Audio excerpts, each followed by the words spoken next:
All right, all packed? Zhou Heng and Yin Mingran, laden with bags big and small, stood at their doorstep, looking back at the house they had lived in for quite a while. A sigh of emotion welled up inside them. Today, they were leaving for Dongzhou, and they wouldn't be coming back here. This place held so many of their memories. Leaving now felt a bit reluctant. All packed. Yin Mingran clutched Zhou Heng's hand tightly. Though she also felt reluctant, the most important thing was Zhou Heng. As long as she was by Zhou Heng's side, everything was fine. Then let's go. Is Tang Ji downstairs already? Yes, she arrived 20 minutes ago. If we make her wait too long, she'll nag us again. Zhou Heng and Yin Mingran walked out of the house together, closing the door that would never be opened again. Dragging a lot of luggage, they arrived downstairs. A car was parked there, with Tang Ji in the driver's seat and Yu Lingxue in the passenger seat. They're down. Yu Lingxue saw Zhou Heng and Yin Mingran and waved with a smile. Then, she and Tang Ji got out of the car to help them move the luggage into the trunk. The four of them had quite a bit of luggage. It barely fit anymore, and the trunk wouldn't close. Zhou Heng and Yin Mingran sat in the back, looked at Tang Ji in the front, and asked, "My uncle really gave you this car?" Tang Ji, while fastening her seatbelt, pursed her lips and said, "Yeah, so he has an excuse to get a new car. I can drive too. If you get tired, we can switch." Yu Lingxue, in the passenger seat, raised her hand and said, "It's okay. It's not far from here to Dongzhou. I can manage by myself, no problem." Zhou Heng and Yin Mingran, sitting in the back, exchanged a glance and an awkward smile, whispering, "Honey, should we also find time to get our driver's licenses? We still don't know how to drive." Tang Ji glanced at the rearview mirror and said, "Are you sure you'll even need to? In the future, you'll definitely have chauffeurs driving you everywhere. Why would you need to drive yourselves? It's not that serious, is it? You make it sound like we're big bosses already. It's not certain yet. Besides, my mom always drives herself when she comes to see us. Getting a driver's license is still quite necessary." Tang Ji snorted with a laugh. "Otherwise, you can just hire me as your driver. That would be a terrible waste of your talents. I have other brilliant uses for your brain," Zhou Heng muttered, looking out the window. Meanwhile, Yin Mingran was on her phone, showing it to Yu Lingxue in front. "Hey, look at this. Dongzhou's specialty foods. Let's go try them when we arrive. They look delicious." Okay. I've seen this too. I heard there's always a queue." The two of them were as excited as if they were going on a trip, completely different from Zhou Heng and Tang Ji. Those two were currently worrying about many things, as the pressure was immense. Zhou Heng felt his stress levels were about to explode. The family business he was to inherit was so overwhelmingly vast, and there was so much to learn. Tang Ji's pressure was just as great. Among them, she probably had the least background and connections. Perhaps her biggest backer was Zhou Heng. A genius with a good brain might be popular in school, but in society, just having a good brain wasn't enough. There was so much she had to think about and do. This was a single plank bridge with no turning back, no detours. She had to walk a steady, straight line to reach the other side. After Tang Ji drove for about half an hour, they officially entered Dongzhou City. The atmosphere in the car quieted down. "That building, is that Juanheng?" Zhou Heng pointed out the window. From the highway, a skyscraper could be seen in the distance, looking very imposing. To be precise, all the buildings in that area are Juanheng. It covers a very large area. Yu Lingxue gestured in a circle. She looked at the building, knowing very well her father worked there. She had only been there once, and that one visit had shaken her, making her realize just how capable her father was. Just then, Zhou Heng's phone rang. He picked it up and saw it was his father, Zhou Junyao. "Hello, Dad." The car instantly fell silent, with only Zhou Heng's voice audible. "Have you arrived?" "Yeah, just arrived. School starts tomorrow, right?" "What's up?" "Then find a place to stay for tonight. Tomorrow morning, I'll have someone wait for you at the entrance." "Oh, okay, got it." Hanging up, Zhou Heng was still a bit surprised. Who on earth would be waiting for them? Tang Ji first drove to Dongzhou University. Then, she had planned to find a hotel nearby, but it turned out that with school starting tomorrow, all the nearby hotels and guest houses were fully booked. There was nowhere to stay. Helpless, Tang Ji had to drive tens of kilometers away before they found a hotel with vacancies. They booked 2 rooms, put down their luggage, and then prepared to go out and have some fun.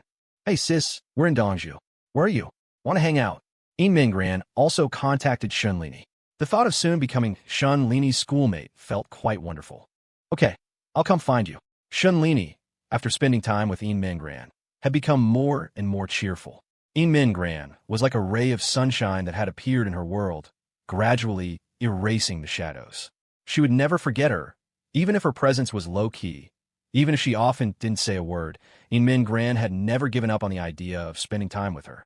The four of them met up with Shunlini and prepared to go eat that specialty food. During this, Baicong also called Yu Lingxue. Hello, where are you guys? Have you arrived in Dongzhu? Yu Lingxue would definitely not have bothered with Baicong before, but now, after no longer competing with him, she had become much more tolerant. Yes, we're eating. Want to come? Can I? Could you please ask Zhou Heng and the others? Thanks. No problem. Yu Lingxue told Zhou Heng about it. Of course, Zhou Heng had no objections and directly sent Baicong the location for him to come over. After a few tens of minutes, Baicong walked in from the entrance, smiling and greeting the others, until his gaze fixed on Shunlini. This person looked a bit familiar, wasn't she? The person Zhou Heng and the others were looking for when they went to Dongzhi University before? At that time, Yu Lingxue had said they were online friends. Hello, beautiful. My name is Baicong, a friend of Zhou Heng and the others. May I ask your esteemed name? Baicong proactively introduced himself, very politely. Shunlini was taken aback, fell silent for a moment, then slowly spoke in a low voice. My name is Shunlini. I'm Zhou Heng's older sister.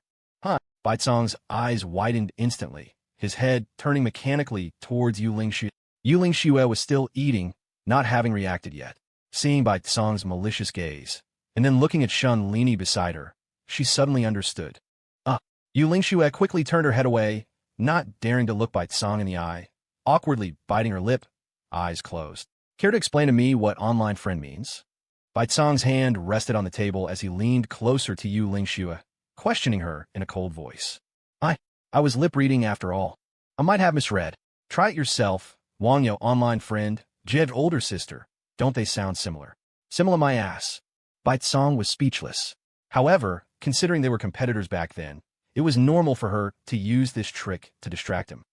After eating together, the group walked around outside for a while, then went back to rest. After all, they had to get up early tomorrow to register at the school. It was best to rest early the night before. At night, Zhou Heng and Min Gran lay in bed, playing on their phones. Zhou Heng turned his head to look at Min Gran and said, Honey, what do you think will happen tomorrow? I haven't told Dad about that matter yet. Can he arrange it for us? Min Gran knew Zhou Heng was talking about them wanting to live together. This was also her biggest concern at the moment. If she couldn't live with Zhou Heng, her entire university life would be very bleak, not even half as good as high school. I think he probably will. Since Dad said he's arranged it, he must have arranged everything properly. There shouldn't be any problems. I hope so. Sigh. Zhou Heng lay in bed, saying no more, only able to pin his hopes on his father. All right, hubby, don't overthink it. Didn't we decide?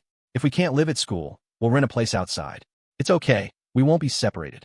Min Gran shifted, snuggling into Zhou Heng's arms, gently caressing his cheek. Okay, lights out then. Okay. Waking up, the next day arrived. It was the day for new students to enter the campus, and Dongzhi University was incredibly lively. Zhou Heng and Min Gran also got up early. After getting ready, Tang Ji drove them to Dongzhi University. We might not be able to drive to the entrance. It's definitely going to be super crowded there today, Tang Ji said on the way. Zhou Heng asked, puzzled, why? You're acting like you already know. Tang Ji glanced at Zhou Heng in the rearview mirror and said, Dongzhi University is really bustling this year. It's one thing for you two big shots to enroll, but there's also a celebrity. Celebrity? See for yourself. Tang Ji reached out and tossed her phone to the back. Zhou Heng looked at Tang Ji's phone and found it was displaying a forum, seemingly Dongzhi University's forum.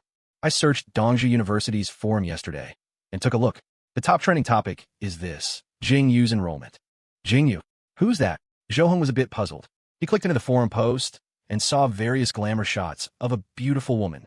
Min Gran leaned over, took a look, and was also stunned by the photos. Yu Lingxue looked at Tang Ji and said, Jingyu, is she that print model? She's always been quite popular. Is she the same age as us? Yes, she also got into Dongzhi University this year. So, the school entrance is definitely going to be super crowded right now, with a bunch of people waiting there for Jingyu to appear. Zhou Heng returned the phone, shook his head, and said, then just park the car a bit further away, and we'll walk over. Tang Ji drove the car to a spot about 500 meters from the school, found a parking space, and then everyone got out, preparing to walk to the school. They left their luggage in the car for now, to be retrieved after their accommodation was arranged. I see it, so many people. Zhou Hong glanced ahead and indeed saw a dense crowd packed in there at the school's main entrance. Tang Ji pursed her lips and muttered, "Should we go join the crowd and see if this Jingyu is really that beautiful?" "No need. Anyway, she's definitely not as beautiful as my wife." Zhou Hong shook his head, holding Yimingran's hand, and said with a smile, My husband is the most handsome too." Yimingran hugged Zhou Heng's arm, smiling sweetly. Yu Lingxue pointed ahead and said with a laugh, "Hey, look, there are people holding signs. How interesting." Zhou Hong snorted a laugh. "Hilarious. If I were this Jingyu, I'd die of embarrassment. It's just enrolling in school, and it's like a fan meeting." As the group got closer, they realized something seemed off. Those students were all staring at the person holding the sign. That person didn't look like a student, more like a teacher. Strange. That sign. It doesn't seem to say Jingyu. Yu Lingxue squinted, looking at the sign. The characters on it didn't seem to be Jingyu. Tang Ji had the best eyesight among them. She squinted at the sign, couldn't help but be stunned, her mouth agape, looking completely bewildered. On it, it says, Zhou Hong. At that moment, in the center of the crowd, a man in his 30s was holding a sign high up, with the two characters Zhou Hong written on it. The other students were gathered around, whispering among themselves, very confused. Who is Zhou Hong? No idea. What's going on? This person, if I remember correctly, isn't he the chief mentor of that building? Really? From that building? And a chief mentor? What's he doing holding a sign here? Regardless of the students' loud or soft discussions, the man remained unmoved, continuously holding the sign high, looking around with a determined gaze, as if searching for someone. The students were also watching, wanting to see who this Zhou Hong was. Zhou Hong, not far away, suddenly stopped, halting the others. His face darkened, and he said in a low voice, "Don't move. Let's not go over yet." "What the hell? Is this an intentional attempt to embarrass me?" Zhou Hong was dumbfounded. He had thought the person holding the sign was some super fan of that Jingyu. How come it was his name on the sign? Without a doubt, that person must have been arranged by his father. But why do it this way? He didn't want to go over now and admit he was Zhou Hong in front of so many students. Just then, a car drove over, and the students instantly erupted. "Jingyu is here. Damn. Finally going to see her in person. I want a photo with her. Just one. I want an autograph." The school security guards initially wanted to disperse the students, but it seemed to have little effect. They couldn't withstand the students' enthusiasm at all. In the end, they could only maintain order. It really looked like a fan scene at an airport. The students had already pushed the atmosphere to a climax, but the man holding the sign remained completely unmoved, as if he completely ignored the situation, still acting like a watchtower, looking left and right, searching for Zhou Heng's figure. He didn't know Zhou Hong, and with too many students at the entrance, he had no other way but this. Inside the car sat a girl. She looked to be around 20 years old, with fair skin, clear and bright eyes, a high-bridged nose, and cherry-like lips. She looked very beautiful, especially now with her slightly furrowed brows and worried expression, which added a touch of charm. Her figure was tall and slender, wearing a long black dress that accentuated her slim waist and long legs. "Too many people. I told you we should have parked further away. What if an accident happens?" Jingyu looked at the surrounding students, feeling a bit worried. The driver in front said awkwardly in a low voice, "But we can't let Ms. Jing walk over." "What's wrong with walking a few steps?" All right, don't drive any further, stop here." Jingyu looked out the window. Just then, her gaze was drawn to someone. Zhou Hong. She looked at the man holding the sign, saw the sign, and couldn't help but be stunned, muttering in confusion. And that man didn't look like a student. He looked somewhat familiar. "Uncle Tian, do you know that man? He looks a bit familiar." The driver looked over, saw the man, and his eyes widened. "Isn't this Professor Han? He's very famous at Dongzhi University, one of the chief graduate supervisors." "Oh, I remember now. What's such a famous person doing here? Who is Zhou Hong?" Jingyu blinked her large eyes, looking astonished. Logically, it was hard enough to even meet someone of this caliber. How come he was standing at the school gate now, holding a sign? Was this some kind of game forfeit? Jingyu's car stopped. Then, Jingyu got out, preparing to walk the rest of the way. Seeing Jingyu appear, the students couldn't hold back anymore, rushing forward. The security guards could only do their best to hold them back. Zhou Hong saw that everyone's attention was drawn to Jingyu and felt it was a good opportunity. "All right, let's go. Now's our chance." Zhou Hong beckoned the other three, and they quickly walked over to the man's side. The man turned his head, saw Zhou Hong approaching him, looked him up and down a few times, then stared at Zhou Heng's face, slightly blank. You are Zhou. Zhou Hong strode forward and covered the man's mouth, preventing him from shouting. I, I am Zhou Hong. Don't shout. Let's go inside quietly and talk. Zhou Hong pointed towards the inside of the school and said in a low voice. The man couldn't speak but nodded, finally putting down the sign. His arm was sore from holding it up. The group followed the man into the school, trying to avoid being noticed by others.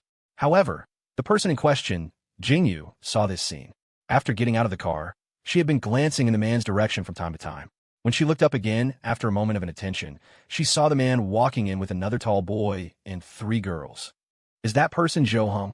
Jingyu muttered to herself, even though she had no idea who Zhou Hong was or why he could make that famous man wait for him at the gate with a sign.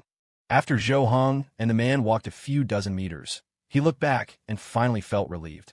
Great, on the first day of school, his name was already famous. Ahem, hello student Zhou Hong. This girl holding your hand should be student Yi Minggran, right? The man pushed his glasses, looking at Zhou Hong and Yi Minggran beside him, and asked. Yes, she is. May I ask who you are? Ah, hello. Let me introduce myself.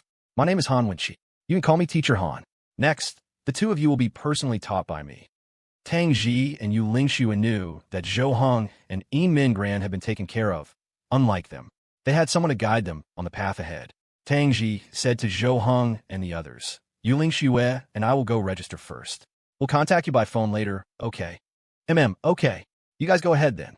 Yi Minggran nodded and waved them goodbye. Tang Ji and Yu Lingshu temporarily separated from Zhou Hong and Yi Minggran, who continued to follow Han Wenqi. Zhou Hong tentatively asked, I'd like to ask, Teacher Han, you were arranged by my father, right? Yes, President Zhou has already informed me. Everything is arranged. You can rest assured and leave it to me. Are you very familiar with my father? Let's put it this way. Without President Zhou's help, I wouldn't be where I am today. That's an exaggeration. No, not at all. Han Wenqi raised his hand and pointed to a large building in the distance. Compared to other teaching buildings, that building looked exceptionally grand.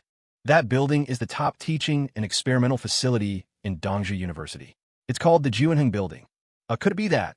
Yes, that building is Juanheng. Oh no, to be precise, it was built by President Zhou in his personal capacity, a place specifically for cultivating talent. Most of the students who graduate from there go on to work at Juanheng. I'm also one of the chief mentors there. Zhou Heng's mouth twitched, and he muttered, He even donated a building here. No wonder. I thought he was just friends with the principal. Of course they are friends.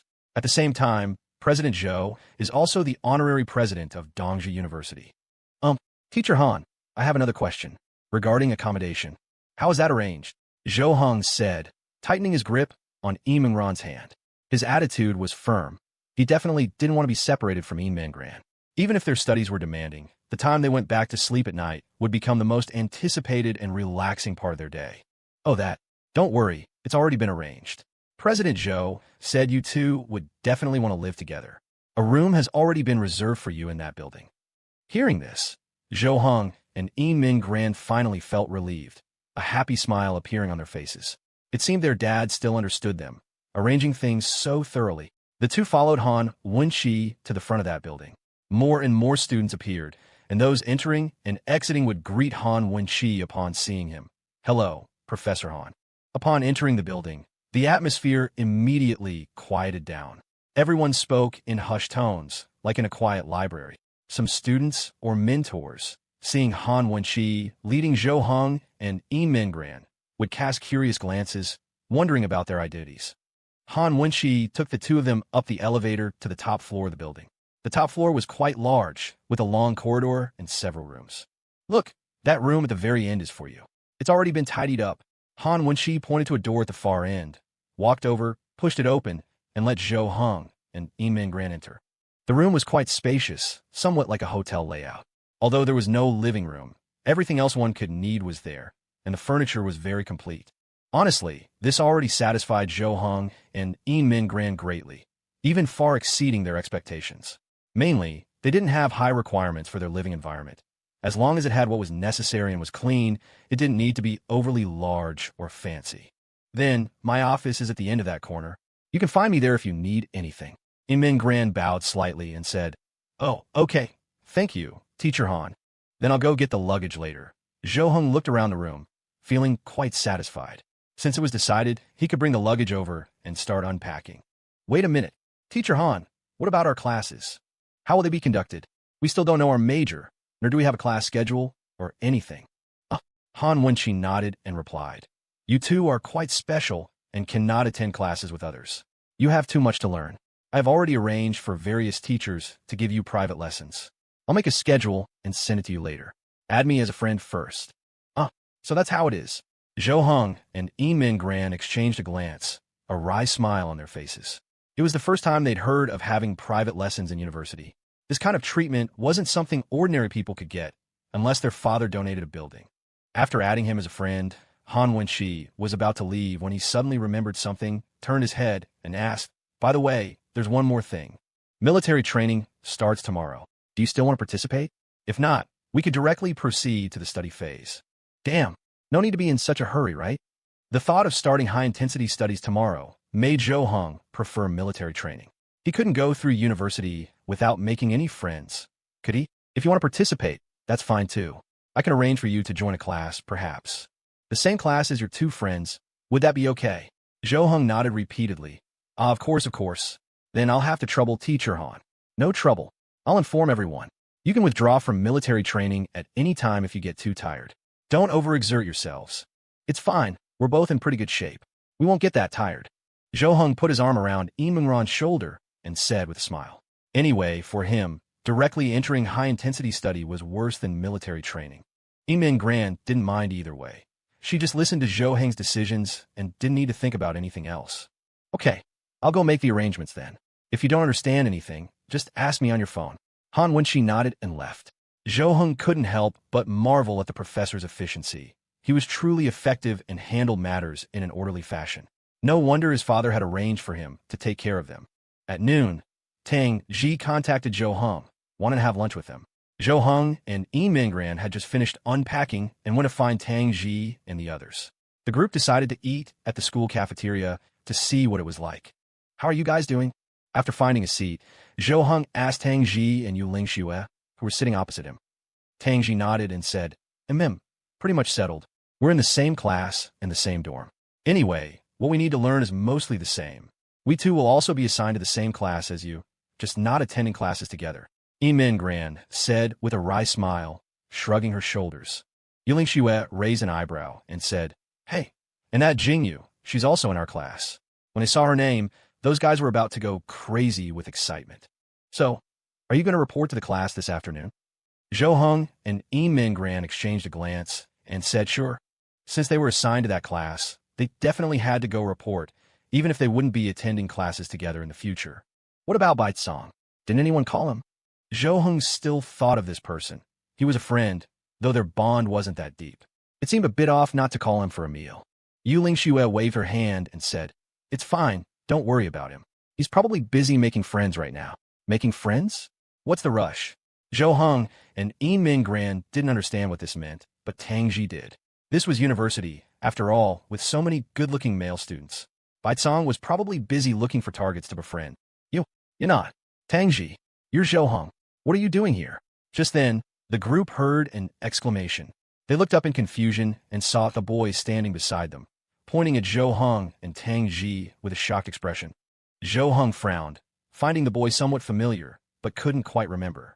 Tang Ji, however, seemed to remember who he was. Her face fell, and her mouth slightly agape. It's me, Su Pingyi. Don't you remember me? The boy patted his chest and said anxiously. Zhou Heng turned to Tang Ji, casting a pleading look. Tang Ji pursed her lips and said helplessly, At the Huxu game competition, he lost to me. The runner-up. Oh, it's him. TSK. Tang Ji really hadn't expected to run into this person here. After the competition, he had wanted to become her apprentice, make friends, and so on. He felt particularly clingy. She had left without looking back, thinking she'd never see him again. How was he here too? Compared to Tang Ji's exasperation, Su Pingyi looked extremely excited, saying animatedly, You're also new students this year? What a coincidence. Me too. Zhou Heng scratched his head awkwardly. He was somewhat surprised that this person still remembered their names, and could recognize them at a glance among so many people. He himself had long forgotten. Coincidence? I think it's just average. Tang Ji muttered under her breath, head down. She wanted to appear as inconspicuous as possible, hoping he wouldn't notice her. She was afraid this person would become clingy like last time. It was a case of speak of the devil. Just as Tang Ji had this thought, Su Pingyi took out his phone and held it out to them. Such fate, first acquaintances, now more familiar. Can I add you as a friend this time? We're schoolmates now, do me a favor. Okay. Zhou Heng didn't think much of it. He was a guy, so adding him was fine. He took out his phone and added Su Pingyi as a friend without a second thought. After adding him, Su Pingyi turned and offered his phone to Tang Ji. Tang Ji sighed. Since Zhou Heng had added him, she felt embarrassed to refuse. She repeatedly told herself internally, stay calm. Socializing is a necessary part of learning. To be competent in important work in the future, social skills are indispensable. Tang Ji also took out her phone and added Su Pingyi as a friend. Yes, Su Pingyi let out a low cheer, causing the 4 people present to be slightly taken aback. Then I won't disturb you any longer. Anyway, now that we're friends, you can find me if you want to play games or anything. I'll get going, bye. Su Pingyi, looking satisfied, waved goodbye and left. The 4 of them remained silent, watching Su Pingyi leave with expressions of bewilderment. Tang Ji, does this guy like you? Min Gran looked at Tang Ji and asked blankly, because Su Pingyi's behavior just now was completely like someone who liked Tang Ji, not even trying to hide it. Tang Ji, upon hearing this, shook her head vigorously. I don't know, I don't want to know, and it has nothing to do with me anyway. Zhou Heng chuckled, impressive. It's been a while since someone liked Tang Ji. Guess how long he'll last? I guess a month. A year. 3 days, maybe. Min Gran and Yu Lingxue chimed in with their guesses. Yu Lingxue thought that with Tang Ji's personality, it would be good if the guy could last 3 days. You guys, that's enough. As the 4 were eating, they heard students at the next table talking. Why isn't Jingyu eating in the cafeteria? I finished eating long ago and waited here for half an hour, but I didn't see her. What are you thinking? How could she possibly come to the cafeteria to eat? Exactly. If she really came, she wouldn't be able to eat. She'd be annoyed to death by a crowd of her. Listening to their discussion, Zhou Heng was also thinking about these things. In his heart, Zhou Heng was actually quite grateful to Jingyu for attracting attention. Otherwise, with Han Wenqi's stunt, his name would have been known to everyone. Hey, why was Professor Han holding a sign at the gate this morning? Who exactly is Zhou Heng? No idea. After Jingyu arrived, Professor Han disappeared when I turned my head. Don't understand what's going on. Damn, Zhou Heng heard the topic at the next table shift, and it actually shifted to him. This was truly eating melon and having it be about himself. The other 3 girls lowered their heads even more, seemingly trying to suppress their laughter. Look, that table. 1 guy, 3 girls. Also beautiful. Yeah, it's the first day of school. How come he gets to be with 3 great beauties? He must be rich. After a while, Zhou Heng and his group started being discussed. The main reason was that the attractiveness level at this table was simply too high. Putting Zhou Heng aside for a moment, the 3 girls had attracted the attention of numerous boys since entering the cafeteria. The 3 girls could be said to have their own styles, but without exception, their looks and figures were particularly perfect. If it were just these 3 girls, it would be fine, but alas, a boy was sitting with them. This made the vast majority of male compatriots very uncomfortable. There were all groups of guys at their tables, without a single girl. Why could one boy sit with 3 top-tier beauties? What did he have that they didn't? Wasn't it just that his features were a bit more handsome? Double eyelids, high nose bridge, looked a bit stronger, broad shoulders, narrow waist, and his clothes looked like he was well off. All designer brands? What else did he have? What on earth gave him the right? This made most of the boys, who felt they weren't lacking in any way, very puzzled and extremely jealous. All right, let's go as soon as we finish eating. Zhou Heng stood up and gestured for the others to leave, because he felt the gazes on him were increasing, and these gazes seemed to carry hostility. The other 3 had also finished eating, stood up together, and followed Zhou Heng out of the cafeteria. It was almost afternoon. Zhou Heng and the others checked the time. A short walk now, and they would arrive at the classroom around the time for afternoon registration. The 4 of them arrived at the classroom together and found the atmosphere a bit strange. Most people were whispering about something, and they were all looking in the same direction. Zhou Heng and his group looked in that direction and quickly understood the reason. A girl was sitting by the window, quietly reading a book. The gentle, warm light shone through the window onto her, as if draping her in a layer of holy light. That girl was Jingyu. Her classmates were very excited, never expecting to be in the same class as Jingyu. This was something they could brag about forever. Though they were happy, they didn't dare to go up and talk to her because they knew their own standing and the huge gap in status between them and her. So their whispers were very soft, as if they didn't even dare to breathe loudly, afraid of disturbing Jingyu. Just then, Jingyu looked up toward the front and happened to see Zhou Hong and the others who had just walked in, even making eye contact with Zhou Heng for a moment. Jingyu was taken aback, but didn't look for long, just glanced, and then lowered her head, continuing to read her book. "Let's sit here." Zhou Heng and his group found seats in the front row. He sat with Yi Minggran, and Tang Ji sat with Yu Lingxue. Students arrived one after another and found seats, but no one dared to sit in the circle of seats around Jingyu. Whether they had the courage or not was one thing. Just sitting down would surely get them killed by countless stares. So, many wanted to sit there, but none dared. After a while, a teacher walked in from outside the classroom, and the room immediately fell silent. The teacher looked to be in his 40s or 50s, a middle-aged man, slightly balding, wearing glasses. He first pushed his glasses, scanned the room, looked down at the watch on his hand, and muttered, "Zhou Heng. Zhou Heng. Who here is called Zhou Heng?" Professor Han only told me the name, not what he looks like. He seemed a bit nervous, his eyes sweeping over every student, but he had no clue. Before coming, he had been informed by Han Wenqi that there were two extraordinary students in the class. At first, he thought students were just students. What could be so extraordinary? Even if his class had a popular young model like Jingyu, he treated everyone equally. In his class, they were ordinary students. But when Han Wenqi informed him of the identities of these two, he no longer had this idea. In principle, he should treat everyone equally, but now they were the principal. In the face of such powerful capital, Jingyu's status indeed seemed insufficient. Hello everyone. I am your class teacher. My surname is Lin. You can call me Teacher Lin. Let's all do a self-introduction first, shall we? Get to know each other. Hearing this, Zhou Heng's eyes widened, and his mouth twitched. Self-introduction? Was he supposed to say his name out loud? His own name, which had just been imprinted on the minds of numerous students that very morning. He had to say it out loud now. Couldn't this step just be skipped? To be honest, Teacher Lin was actually quite apprehensive. He felt that Zhou Heng's background was a bit too significant. Normally, someone like that should be studying abroad, with those rich young masters and ladies. How'd he end up in his class? If Zhou Heng revealed his entire identity during his introduction, the whole class would probably explode. But not allowing self-introductions now wouldn't work either. He didn't know which one was Zhou Heng. He couldn't just ask directly, right?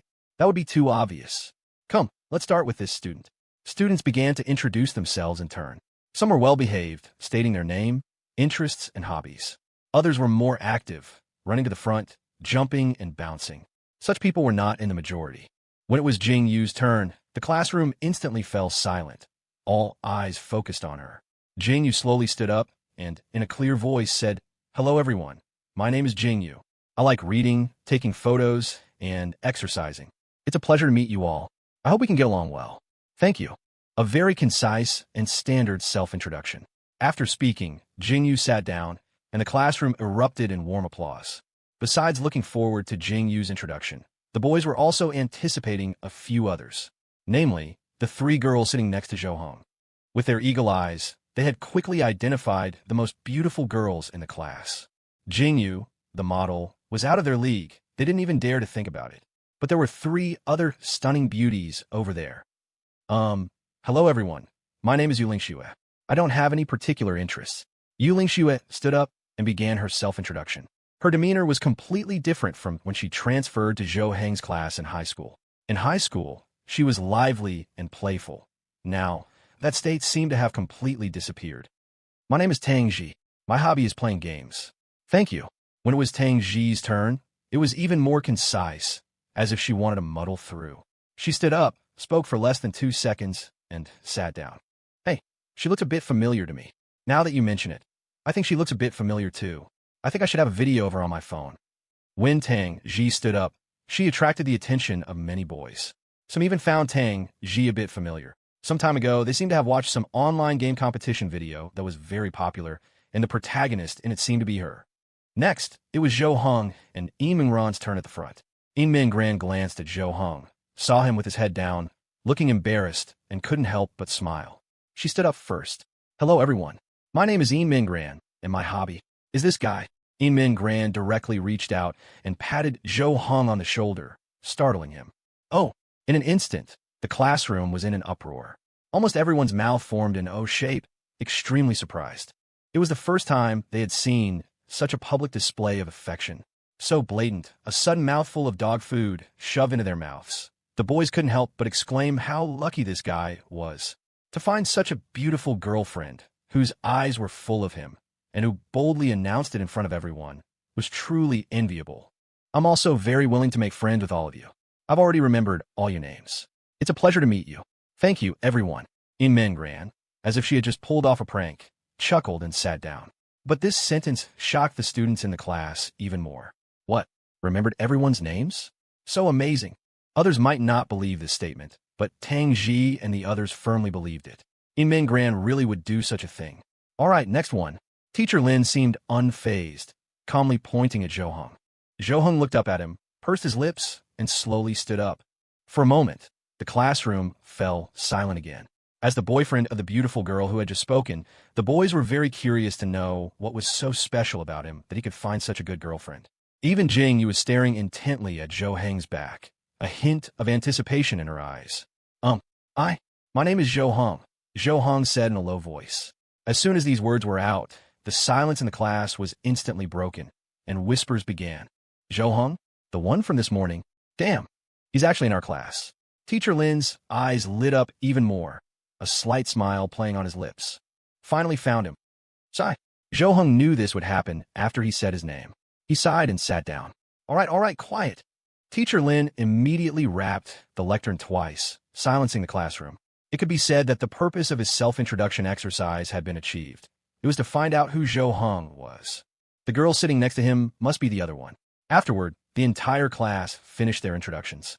Teacher Lin was also quite helpless because, due to Zhou Hong and the other's sudden transfer into the class, he hadn't received the attendance register or anything yet. Otherwise, he would have just called out names himself. Ahem, all right then. Later, you'll be given your military training supplies. Military training officially starts tomorrow. Once everyone had received their military training supplies, they could leave, go back to their dorms to pack, and do whatever they wanted. There wasn't much to do in the afternoon. Zhou Hong and the other three left the classroom together, planning to take their things back and then decide where to go together. Where should we go later? I don't know. How about we ask Shenlini? She's been here for over a year. Maybe she knows where to have fun. Shenlini? Forget it. Do you think she'd know where to have fun? That's true. Then we'll see you later. The four temporarily separated. Tang Ji and Yu Lingxue went back to their dormitory. Their dorm room was quite good. Although it was a four-person room, currently only the two of them were there. The other two beds were empty. We'll probably see Zhou Hong and In Gran much less from now on. Their study tasks are too heavy. Tang Ji said softly as she packed her things. Yu Lingxue nodded. Yeah, we have to try our best to keep up. If we fall too far behind, it'll be none of our business. She didn't dare to slack off at all, because her determination was firm, and everything else could be ignored. Knock, knock. Just then, there was a sudden knock on the dormitory door. The two of them were taken aback and looked towards the door. Tang Ji called out, "Please come in." Click. The door opened slowly, and a head peeked in cautiously. Seeing this person, Tang Ji and Yu Lingxue were somewhat surprised. Wasn't this Jingyu? What was she doing here? Hello. The dorm supervisor said only this room has empty beds. May I stay here? Jingyu opened the door and walked in, carrying her things and a suitcase. Yu Lingxue looked at Tang Ji beside her. Tang Ji didn't seem to mind at all, nodded, and said, sure. Okay, thank you. Jingyu took her things to an empty bed and started to unpack. Quite polite. Tang Ji muttered under her breath. She hadn't expected Jingyu to stay in the dorm. She had thought someone like her would definitely be arrogant and domineering. After all, at such a young age, she was already shooting commercials and modeling. At the same age, others were already stars, recognized wherever they went. Honestly, with such achievements at this age, it was normal to be a bit arrogant.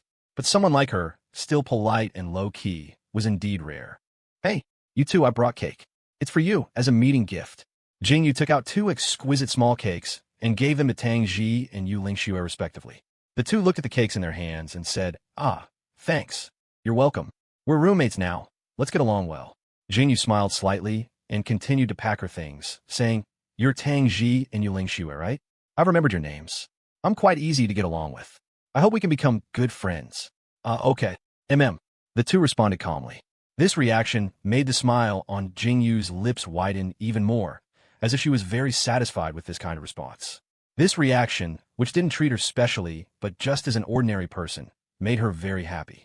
After half an hour, the three of them had finally organized their belongings. Tang Ji also sent a message to Mingran. A little while later, the dormitory door suddenly opened. "Hello, I'm here." Mingran's head peeked in, smiling and greeting, but the first thing she saw was Jingyu standing there, staring at her with a blank expression.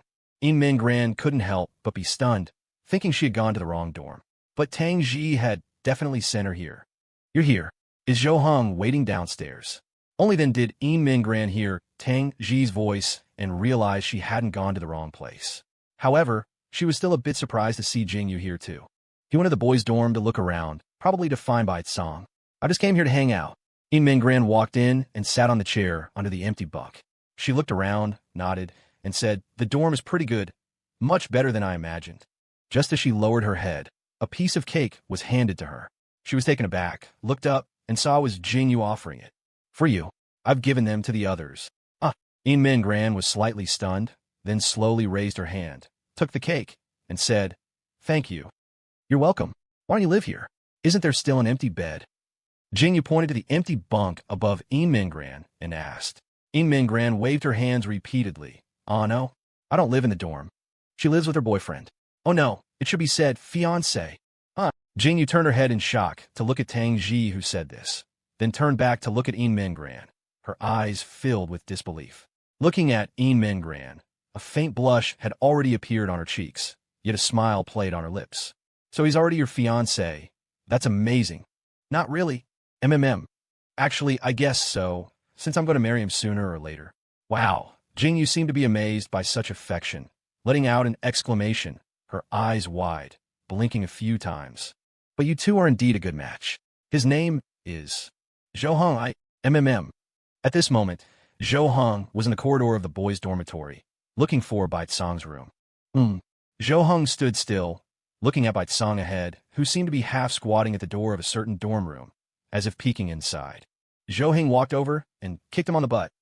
"What are you doing?" Bai Song was startled, turned his head sharply, and saw Zhou Heng in front of him. His heart almost jumped out. Zhou Heng, what are you doing here?" "I'm just looking around." "What are you peeking at? Is there anything good to see inside?" Zhou Heng didn't quite understand. It was a boys' dormitory. What was there to peek at? So, out of curiosity, he also glanced into that dorm room. Turns out, the boys were changing clothes. What was there to peek at? It wasn't like girls were changing. "No, nothing.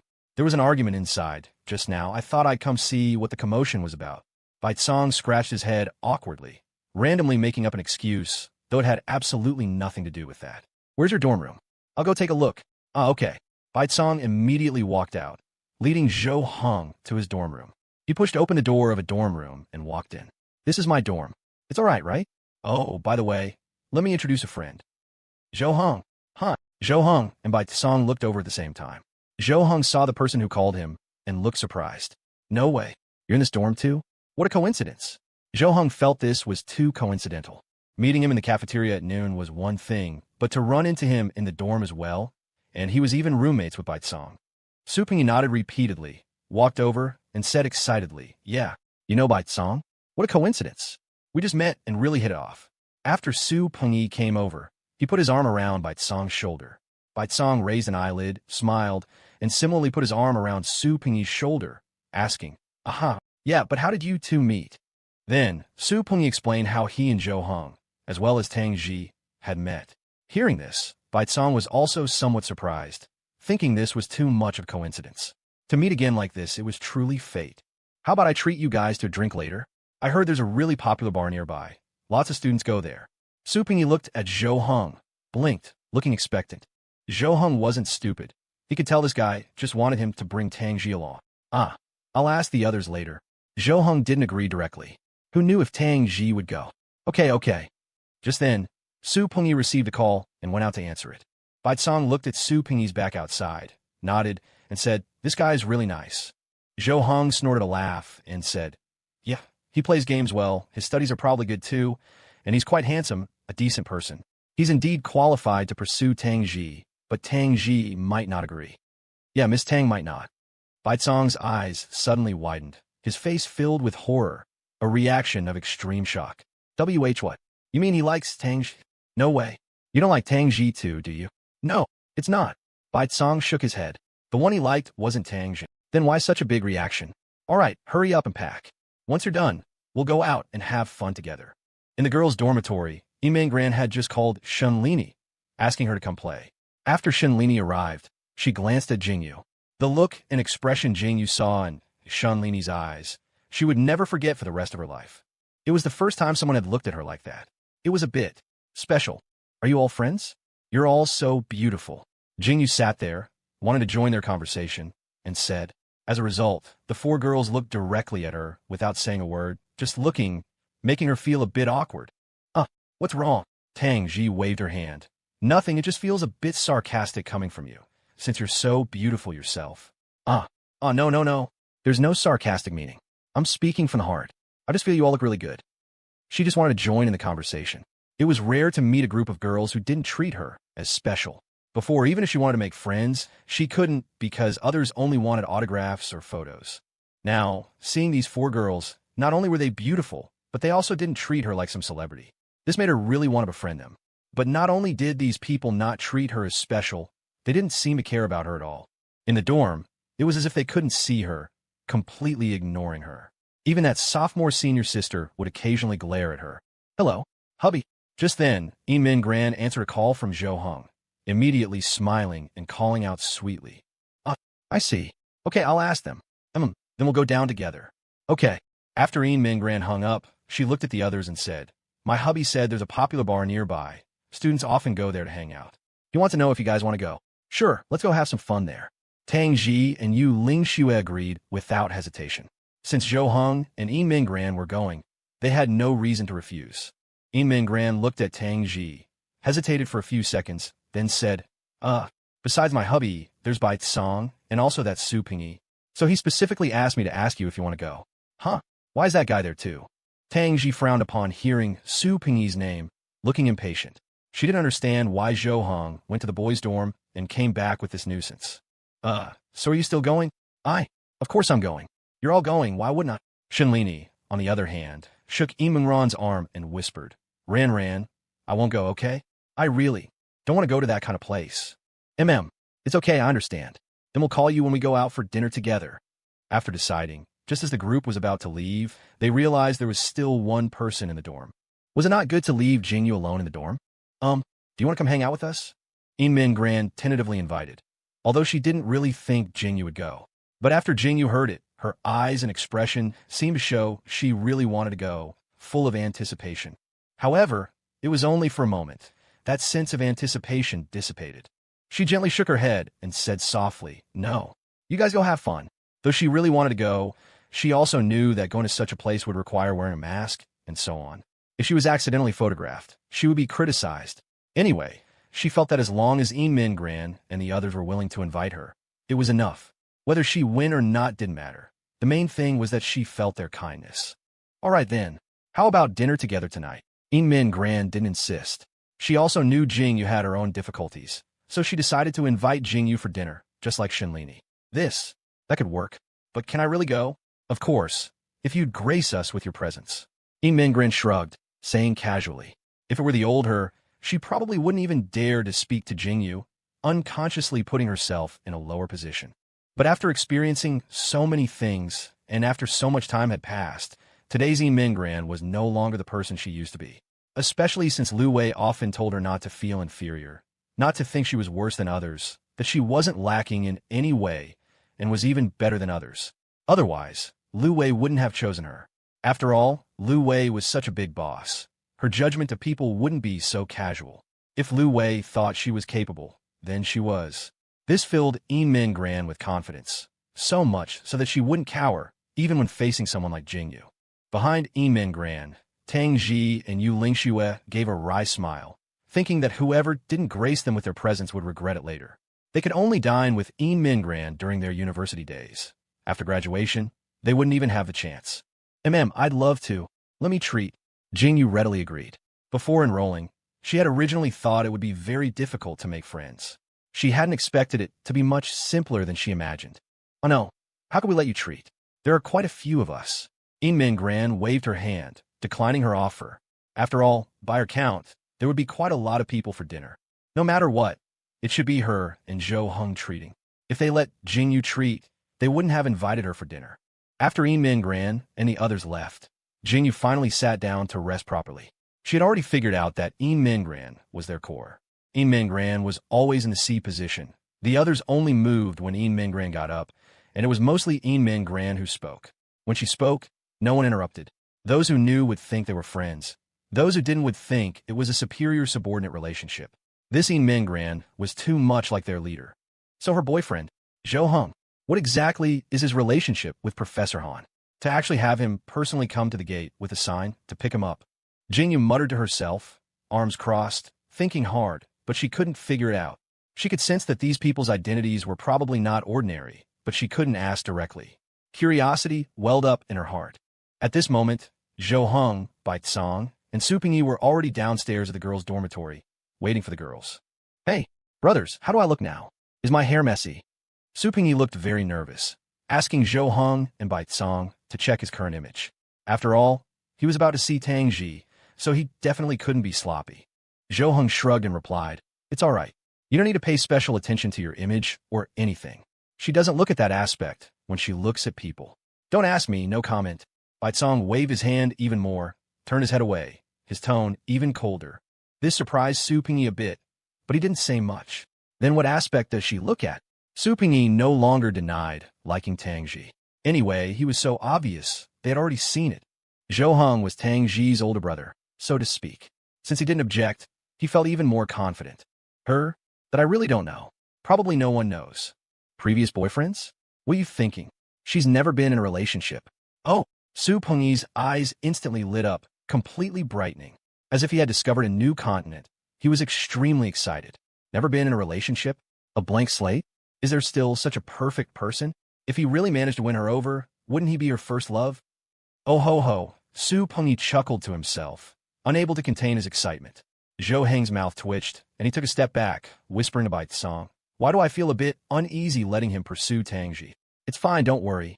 Who is Miss Tang? He won't be able to win her over." Bai Tsang stood with his hands on his hips, waved his hand, not worried about the outcome at all, as if this result was already fated.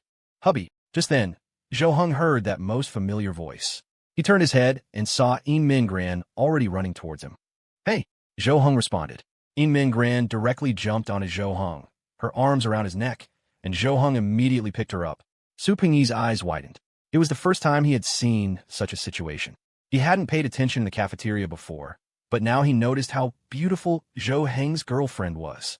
What was the difference between her and a celebrity? Su Pingyi snapped back to reality, meaning Tang Ji had also appeared, right? He felt a bit nervous. After taking a deep breath, he turned around, preparing to greet her. "Tang Ji, you." Before he could finish his sentence, Tang Ji walked straight past him, as if she hadn't seen him at all, making him instantly swallow the words he was about to say, feeling extremely awkward. Yuling Xue behind them couldn't help but laugh when she saw this scene.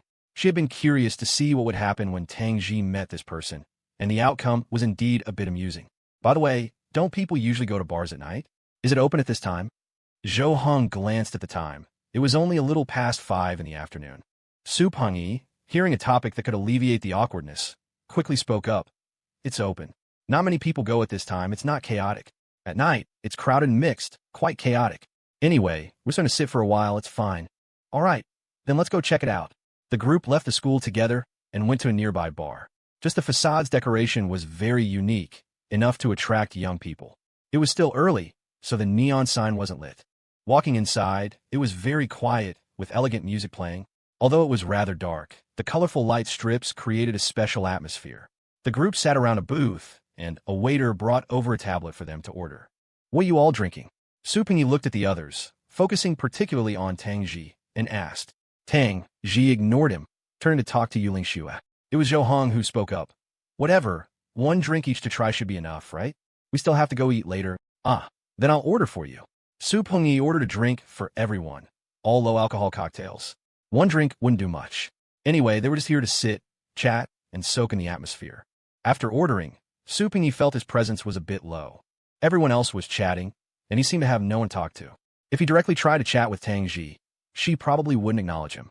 He needed to find a way to make her acknowledge him. Su Pengyi looked at Zhou Heng. At this moment, he felt talking to Zhou Heng was the best option. "Hey, Zhou Heng, I haven't asked you yet, What's your major? I?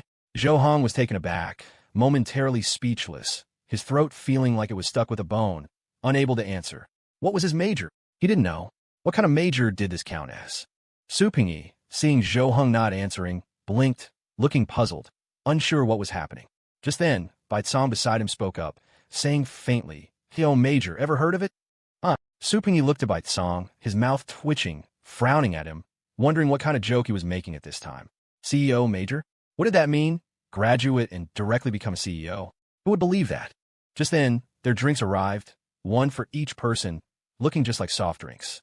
However, for Zhou Hong, they indeed were soft drinks, not even qualifying as alcohol. Shall we play dice? Want to play? Su Pingyi picked up the dice cup on the table, wanting to play with the others. After all, only by doing this could he participate and find an opportunity to talk to Tang Ji. The group looked at each other, but no one responded. It wasn't that they didn't want to, but they really didn't know how to play. They had heard of it but never played, so if they were asked to play now, they couldn't. Su Pingyi felt a bit awkward. He saw Tang Ji didn't seem very interested either, and he didn't know what to do. Now he was stuck here, unable to find anyone to play with. Just then, a voice came from the side. "I'll play with you. I know how." Su Pingyi looked at Baicong beside him, his brows furrowed, wondering if he was acting a bit off today.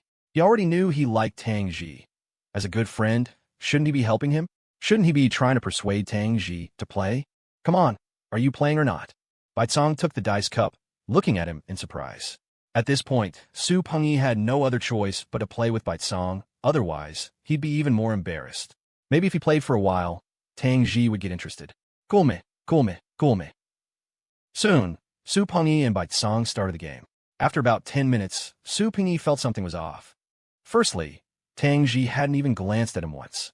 Whenever he looked over, he found Tang, either chatting with others or looking down at her phone. Secondly, he didn't seem to have won much at all. This Baicong said he knew how to play, but he didn't say he was this good. Out of 10 games, he'd be lucky to win one. It was as if his every move was seen through, completely controlled. He was already on his second drink, having finished the first, while Baicong had drunk less than half of his.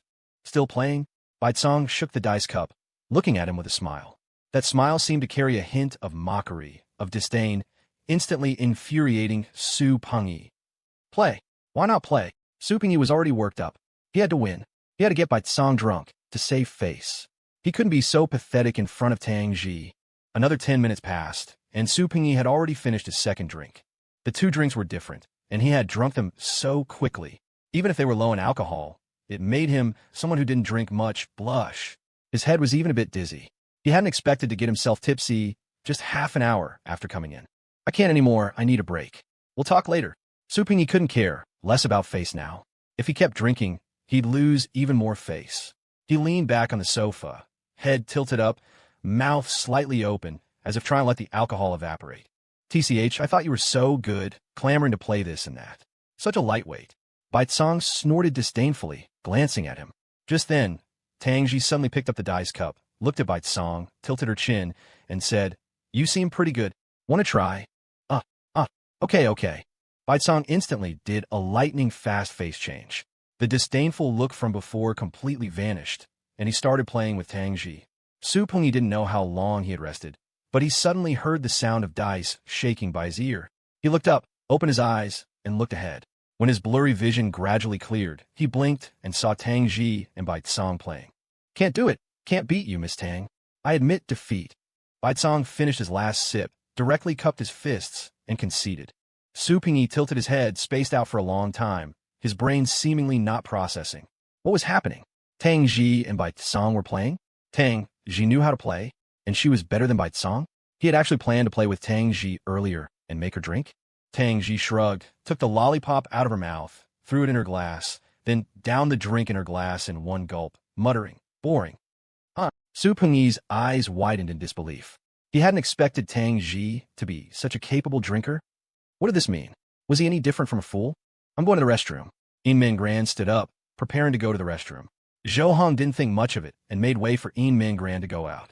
After Min Gran came out of the restroom, she went to the sink to wash her hands.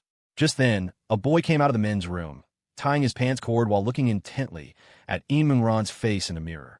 After a moment, the wicked smile on the boy's face slowly disappeared, replaced by a frown. Min Gran, you again. Hmm. Emin Gran heard someone call her name and turned around in surprise, seeing the boy standing behind her. Pan Sure. Wasn't this that distant relative of hers, her father's son with his ex-wife?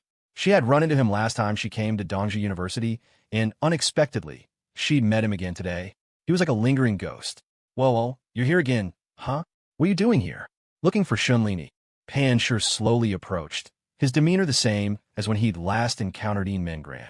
However, Emin Gran was a bit different this time. She didn't retreat, tilted her head slightly, looked at Pan Sure, and replied faintly, "No, I got into Dongji University. I'm studying here." "Oh, is that so? That's pretty good, eh? Then we can see each other often. What about that boyfriend of yours? Dumped him?" A malicious smile tugged at the corner of Pan Sure's lips as he reached out, bracing himself against the mirror behind Emin Gran, a clear act of harassment. But Emin Gran didn't react, merely frowning and pushing Pan Sure away forcefully. "Stay away from me." Emin Gran's cold voice and her demeanor made Pan Sure stumble back a few steps, stunned. The last time he saw Emin Gran was probably almost half a year ago. Back then, Emin Gran was just like he remembered her, especially easy to bully, someone who would cry for a long time if teased a little. But now, it was as if she had become a different person. This state, this aura, was completely different from the Emin Gran in his memory. How could she be so calm and possess such a strong aura now?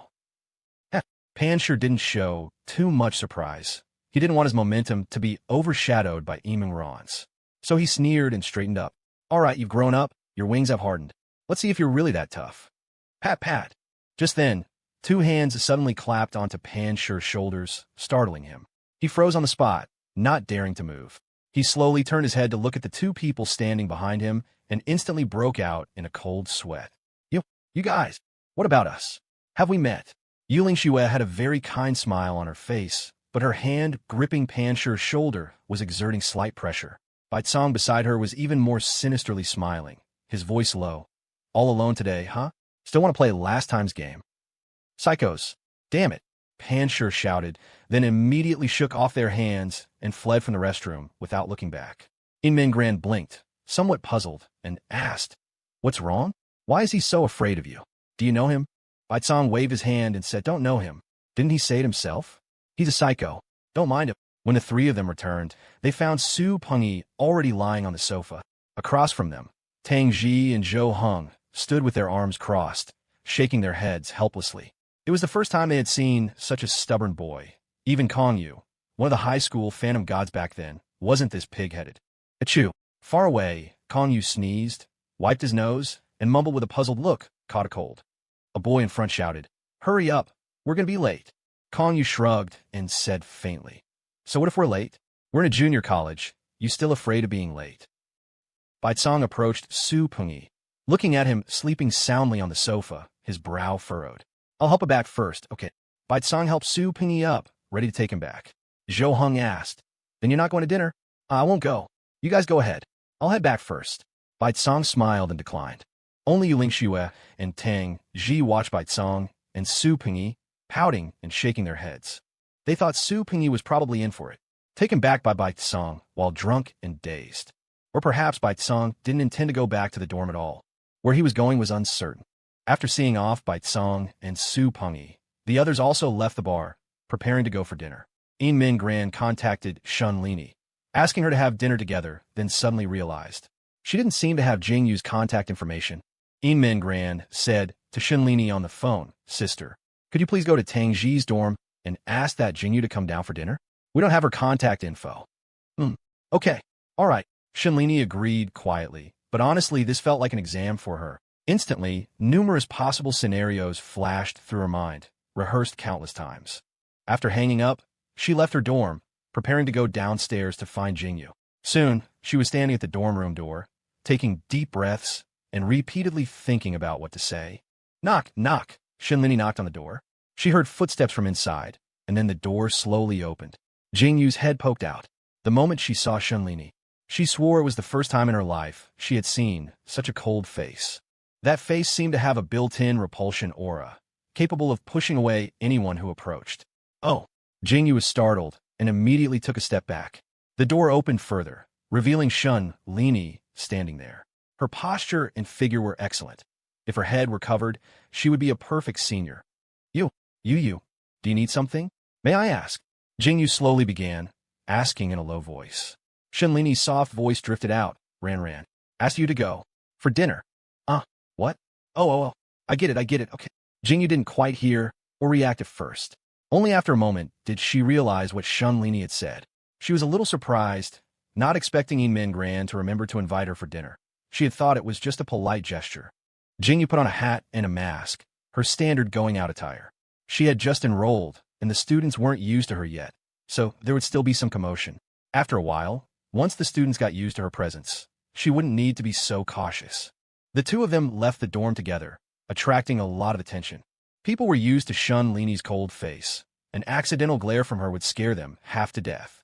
Now, a girl so thoroughly covered up had appeared beside Shenlini, truly a strange sight in the girls' dormitory. Excuse me, what's your name? Shenlini. Shenlini replied in a low voice. She knew who the person beside her was, but only vaguely. To her, celebrities and ordinary people were no different. She didn't plan to pay attention to them anyway. The only people she could accept now were those few. Min Gran and Zhou Heng were definitely in the first tier, followed by Tang Ji and Yu Lingxue. Although her first impression of Yu Lingxue wasn't good, the misunderstanding was later cleared up, and they had hung out many times, so there were no barriers left. They were considered friends. As for people like Liao Haomiao and Zhu Tao, she could only say she knew them. They had traveled together, but hadn't spoken much and weren't very familiar. Besides these people, she had nothing to say to anyone else, not even her roommates of a year. Now, when she returned to her dorm each day, no one would say a word to her. They just treated her as if she were invisible. Okay, I'll remember. You're a senior, right? Can we be friends? Jingyu looked at Shenlini, wanting to befriend her too. Just now, when everyone was in the dorm, only Shenlini hadn't spoken to her. In fact, one look from her was enough to make Jingyu feel a little scared. After hearing Jingyu's words, Shenlini seemed to have a switch flipped. Her body trembled slightly for an instant. Then, she slowly turned her head to look at Jingyu, her gaze incredibly sharp, making Jingyu swallow nervously. What's wrong? Is it not okay? Let's get to know each other better first, then we'll see. Shenlini replied faintly and turned her head away, no longer looking at her. Jingyu really hadn't expected Shenlini to be so aloof. Even if she wasn't a celebrity or anything, just an ordinary student, becoming friends with her shouldn't be a big deal, right? But now, not only was she rejected, but the rejection was so cold and decisive. Before enrolling, Jingyu had worried about not being good at socializing. Now it seemed her worries were justified, but it was completely different for what she had expected. Her idea of not good at socializing was that others would treat her as a celebrity and not as an ordinary student. Now, these girls she had met didn't seem to care about her status at all. This Shenlini was on another level, her words and demeanor seemingly carrying a hint of disgust and vigilance towards her. Okay, all right, it's fine, no rush. There will be plenty of opportunities in the future anyway. The two of them walked out of the girls' dormitory, preparing to go off campus to find Min Gran and the others. They didn't exchange any more words along the way, just focused on walking ahead. All right, I'll be there right away. Stop rushing me. Just then, as they reached a corner, a boy's voice came from very close by. The next second, a tall boy darted out, looking like he was in a hurry, still holding his phone. Watch out! Jingyu wanted to warn, but it was too late. The boy bumped right into Shenlini. Instantly, Shenlini's body stumbled backward. The boy's eyes widened. He reacted quickly, swiftly reaching out and grabbing Shenlini's wrist, pulling her back just in time to prevent her from falling. Classmate, I'm sorry, are you okay? The boy apologized in a low voice, but the next second, when he saw clearly who was in front of him, he was so scared he immediately pulled his hand back. Shenlini. The boy sucked in a sharp breath. After pulling his hand back, he immediately raised it and retreated a few steps, looking very frightened. Shenlini hadn't yet recovered from the shock of being bumped. She looked at the boy in front of her somewhat blankly. Her habitually cold eyes and expression, like a passive skill, briefly disappeared at this moment, replaced by a dazed look. Seeing Shenlini like this, the boy was suddenly stunned, and his raised hand slowly lowered. He knew Shenlini. They were classmates. Shenlini was, after all, the department beauty, very famous. Everyone knew her. However, Shenlini probably didn't know him, even though they were classmates. But he had always seen her as extremely cold, with a gaze that could kill. It was the first time he had seen Shenlini like this. Strangely cute? Are you okay? Really, classmate, can't you be a little more careful? What if she got hurt from the fall? Jingyu immediately checked Shunlini. Fortunately, nothing was wrong, so she turned to scold the boy. Yes, I'm really sorry. My friend needed me for something urgent, and I was in too much of a hurry. The boy scratched his head and quickly bowed in apology. All right, if there's nothing wrong, let's go. Jingyu looked at Shunlini and asked. Shunlini nodded and responded with an She didn't pursue the boy's mistake. It wasn't intentional. The two of them walked past the boy and left. The boy watched Shunlini's retreating figure and let out a big sigh of relief. The moment he realized it was Shunlini, he thought he was going to be killed. At the very least, he would definitely receive the most terrifying, murderous glare. But he hadn't expected Shunlini to have such a side, dazed and cute, as if she'd been stunned by the collision. He was actually fortunate enough to see it. Sigh almost caused a disaster. The boy sighed, preparing to continue walking. Just then, he noticed something on the ground. His raised foot paused in midair. The boy looked down. It seemed to be a small bookmark, a cute little bear. This should be Shunlini's. After all, Shunlini loved reading, something all her classmates knew very well. It must have fallen out during the collision. The boy immediately picked it up and turned around, wanting to return it to Shunlini. But when he looked, Shunlini was already out of sight. I'll give it to her tomorrow then. The boy put the bookmark in his pocket and left, planning to return it to Shunlini during class the next day. Shunlini and Jingyu left the school and soon found Zhou Hong and Yi Mingran's group. Ran. Seeing Yi Mingran, Shunlini immediately ran over with open arms and gave Yi Mingran a warm hug. This scene stunned Jingyu. Where had that aloof demeanor from earlier gone? The contrast was too great. Zhou Hong saw the thoroughly covered Jingyu behind them, paused for a moment, pointed at her, and asked, She is. Just as Yi Mingran was about to introduce her, Jingyu took off her own mask and hat, nodded slightly at Zhou Hong with a small smile. Hello, I'm Jingyu. I was invited to have dinner together. You don't mind, do you? Jingyu said quietly, trying to gauge Zhou Hong's attitude. With so many beautiful women around Zhou Hong, even without knowing his background, it was clear he wasn't an ordinary person. So, it went without saying, Zhou Hong must be the one calling the shots among them. Zhou Hong paused, looked at Yi Mingran beside him, who nodded at him. Zhou Hong hadn't expected Yi Mingran and the others to get involved with this Jingyu. My wife invited you, of course I don't mind. Let's go together. Surprised as he was, Zhou Hong didn't refuse. After all, it was Yi Mingran's decision, so he naturally wouldn't say anything. They found a restaurant for dinner. Zhou Hong, with 5 beautiful women, made others in the restaurant quite envious, and many even started speculating about their relationships. They went to a private room, which was quieter. If they were in the main hall, they would be stared at and discussed. After sitting down, the girls started chatting, but Jingyu still found it a bit hard to join in. After all, the other 4 were already very familiar with each other, while she had only just met them. It would be a bit strange to force herself into their conversation. But sitting there alone was also a bit awkward. Zhou Hong was also sitting there playing on his phone. Jingyu thought, if worst came to worst, she could chat with Zhou Hong, but how to start a conversation? If the topic wasn't good, it would be even more awkward. After hesitating for a while, Jingyu slowly spoke. Zhou Hong, what does your family do? Jingyu's question made Zhou Hong look up, stunned. Even the 4 girls stopped chatting and looked at Jingyu in surprise. Jingyu was suddenly taken aback, looking at them somewhat puzzled, and stammered, what's wrong? She had thought it was a pretty good topic. From her observation, she guessed Zhou Hong's family must have some background. Normally, if she just asked casually, he should answer, right? Why did it seem now as if she had asked a particularly presumptuous question? Surely not. My family. They're the little business. Zhou Hong nodded and replied softly. Jingyu hadn't expected Zhou Hong to be so modest and low-key. Shouldn't he normally tell her straightforwardly what his family did? Could it be?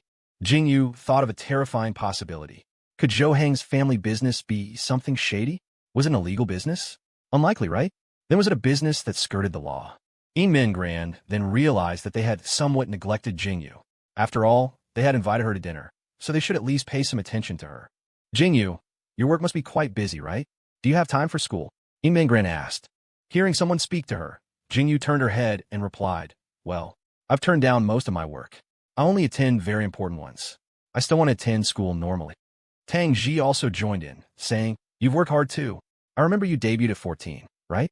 You played a role in a very popular TV drama back then. It's okay. A little hardship is nothing. Jingyu recalled her past, thinking it had indeed gone by quickly, so fast that she felt like she had experienced everything, yet nothing at all. She had experienced what her peers hadn't, but hadn't gotten what her peers would. Things like starting school in an unfamiliar place today, making new friends, and eating out with so many people now were all first-time experiences for her, yet they were commonplace for others. Yu Lingxue, resting her cheek on her hand, looked at her and said, "You seem like a nice person, not arrogant at all." "Of course. I'm just an ordinary person. There are many people more capable than me. How could I dare to be arrogant?" Jing Yu's words seemed to gain everyone's approval, as the others nodded one after another. "Then you can hang out with us more in the future. Anyway, you and Tang Ji and the others are roommates. Get along well then. They're all very good people." Yin Mingran pointed to Tang Ji and Yu Lingxue beside her. "Yes, I know. You're all very good people. I'm very happy to be friends with you." Soon after the food arrived, they had dinner together, chatting a lot during the process. Jing Yu gradually became able to participate, chiming in with a few words from time to time. Yin Mingran also took good care of her, chatting with her. The content of their conversation was also very appropriate. Yin Mingran handled what should and shouldn't be discussed very well. Jing Yu also gradually opened up, telling them a lot about her past, allowing Zhou Heng and the others to learn that Jing Yu's past wasn't actually that happy. Having such a big reputation at such a young age wasn't necessarily a good thing. After dinner, everyone went back together. Tang Ji and the others returned to their dormitory, while Zhou Heng and Yi Mingran went back to their place. It was already past 8 in the evening. They returned to Jianheng Building. The security guard at the entrance saw Zhou Heng and immediately opened the gate. All the staff in their building had already learned about Zhou Heng's existence. Professor Han's original words to them were, "When he comes here, it's like he's coming home. No one is to stop him. No one is to ask." Back in their room upstairs, Zhou Heng and Yi Mingran sat on the sofa resting, looking up at the ceiling, silent for a long time, as if recalling the events of the day. From today onwards, they had also officially become university students. After a while, Yi Mingran looked at Zhou Heng beside her and said, "Go take a shower. You first or me first?" Zhou Heng directly slapped the sofa, stood up, and said, "Together." Yi Mingran paused for a moment, instantly understood what he meant, pursed her lips, and said softly, "Ah, honey, don't we have military training tomorrow? It'll be so tiring." "So what? It's our first day living here. Don't we need to consecrate the new bed? Let's go." Without another word, Zhou Heng directly picked up Yi Mingran and turned toward the bathroom. Yi Mingran wrapped her arms around Zhou Heng's neck, her ears flushed red, and mumbled softly, "I wonder if the soundproofing here is good. Hello, everyone. I am your drill instructor. My surname is Gao. Student, you're too tall. Go to the back. TSK." Zhou Heng clicked his tongue, reluctantly moving away from Yi Mingran to the back of the line. They were all wearing military training camouflage uniforms. Others' uniforms were particularly loose, but only Zhou Heng's was tight-fitting when he put it on. Yi Mingran, Tang Ji, and the other girls all stood at the front of the line, while only Zhou Heng was moved to the back. "Jing Yu is doing military training with us. Oh my god, she won't get tan later, will she? My Jing Yu. How could that be? She must have applied sunscreen properly. She'll be fine." "Quiet," the instructor shouted, stopping the students whispering. At this moment, at the edge of the training ground, a man stood there, arms crossed, a worried expression on his face, jiggling his leg while smoking. Professor Han, what are you doing here?" Another teacher walked over, asking in surprise after seeing the man. "I'm just looking around, nothing." Han Wenqi took a drag from his cigarette, extinguished it on the trash can, and pointed ahead. "You have this kind of leisure time? I thought you were busy with a lot of research every day, too busy to be seen. This is research, much more important than other research. If this isn't researched well, my job will be gone." Han Wenqi took out a handkerchief and wiped the sweat from his forehead. The sun was beating down here, and he had been standing there for a while, his forehead already covered in sweat. The teacher followed Han Wenqi's gaze, not knowing what he was looking at. Weren't they just students doing military training? What was there to see? "Hey, Qin Kuan, what are you spacing out for? Playing games or not?" Damn, you scared me." The boy called Qin Kuan, who was startled, had been sitting there looking at the blackboard, lost in thought. His friend almost scared his soul out of his body. "What are you thinking about?" "Thinking about women." Bullshit. How could that be? Who could I be thinking about?" "That's true. You're so handsome, you wouldn't lack women. If I had your face, I'd play with 8 women a day." "Get lost. With that kind of thinking, you'll never find a girlfriend." Qin Kuan slapped the guy on the head and cursed him. As a result, when he raised his hand, something fell out of his pocket. "Oh, you dropped something? What's this?" The boy immediately bent down to pick it up. After picking it up, he found it was a small bear bookmark. "Is this yours? Get it back to me." Chin Kuin instantly swiped his hand and snatched the bookmark, holding it in his palm. "No, what are you doing? Am I going to steal it from you? I'm just looking. Why did you buy this kind of bookmark? Are you a sissy? Go, go, go, this isn't mine." Eh. At this moment, a girl leaned over, looked at the bookmark in Chin Kuin's hand, and said doubtfully, "Isn't this Shinlini's? I used to see it often." Hiss. Chin Kuin instantly sucked in a sharp breath, his eyes widening as he looked at the girl, his expression as if to say, "So what if you know, why say it out loud?" Damn, what's going on? Bro, did she give it to you? Did you ask her for it? Did you steal it?" The boy was slightly stunned after hearing this. Then, as if he had gone mad, he directly grabbed Chin Kuin's collar, his face reddening visibly. "What are you thinking? She dropped it yesterday. I picked it up. I was going to give it back to her today." Chin Kuin pushed the boy's hand away and straightened his collar. "TCH. Boring. I thought you and Shinlini had a story. Got me all excited for nothing." The girl just rolled her eyes and went back, no longer interested. The boy didn't believe Chin Kuin's words and repeatedly questioned, "Really? You're not lying to me, are you? If you're lying, may your I'm not lying to you. It was you who called me yesterday, telling me to hurry over, saying it was urgent. I bumped into her when I was running over, and it fell out. Then when I got there, you told me you got a pentakill and wanted me to take a quick look." "Bumped into her? No way, bro, you're still alive? She would definitely pull out a knife and stab you to death in the next second." The boy pursed his lips, looking somewhat disbelieving of Chin Kuin's words. In his mind, after bumping into Shunlini would have a cold face, her eyes filled with murderous intent, and then she would pull out a knife from somewhere and stab Chin Kuin fiercely, telling him to be more careful in his next life. How could Chin Kuin be completely fine like now? Chin Kuin pouted helplessly and said, "Too lazy to deal with you." As they were talking, a figure walked in from the door. This person was Shunlini. Even in hot weather, she didn't dress too revealingly. She was very conservative, a stark contrast to those girls in revealing outfits. But even so, her figure and face were exquisite. As soon as she entered the door, she attracted countless gazes. Although they didn't dare to talk to Shinlini, looking was fine, right? Shinlini kept her head down, vaguely exuding a faint aura of repulsion, and went to her usual seat and sat down. After Chin Kuin saw Shunlini arrive, he immediately got up and walked towards her. "Damn, bro, you really dare." The boy stood behind, completely stunned. He didn't expect Chin Kuin to actually dare to go to Shunlini.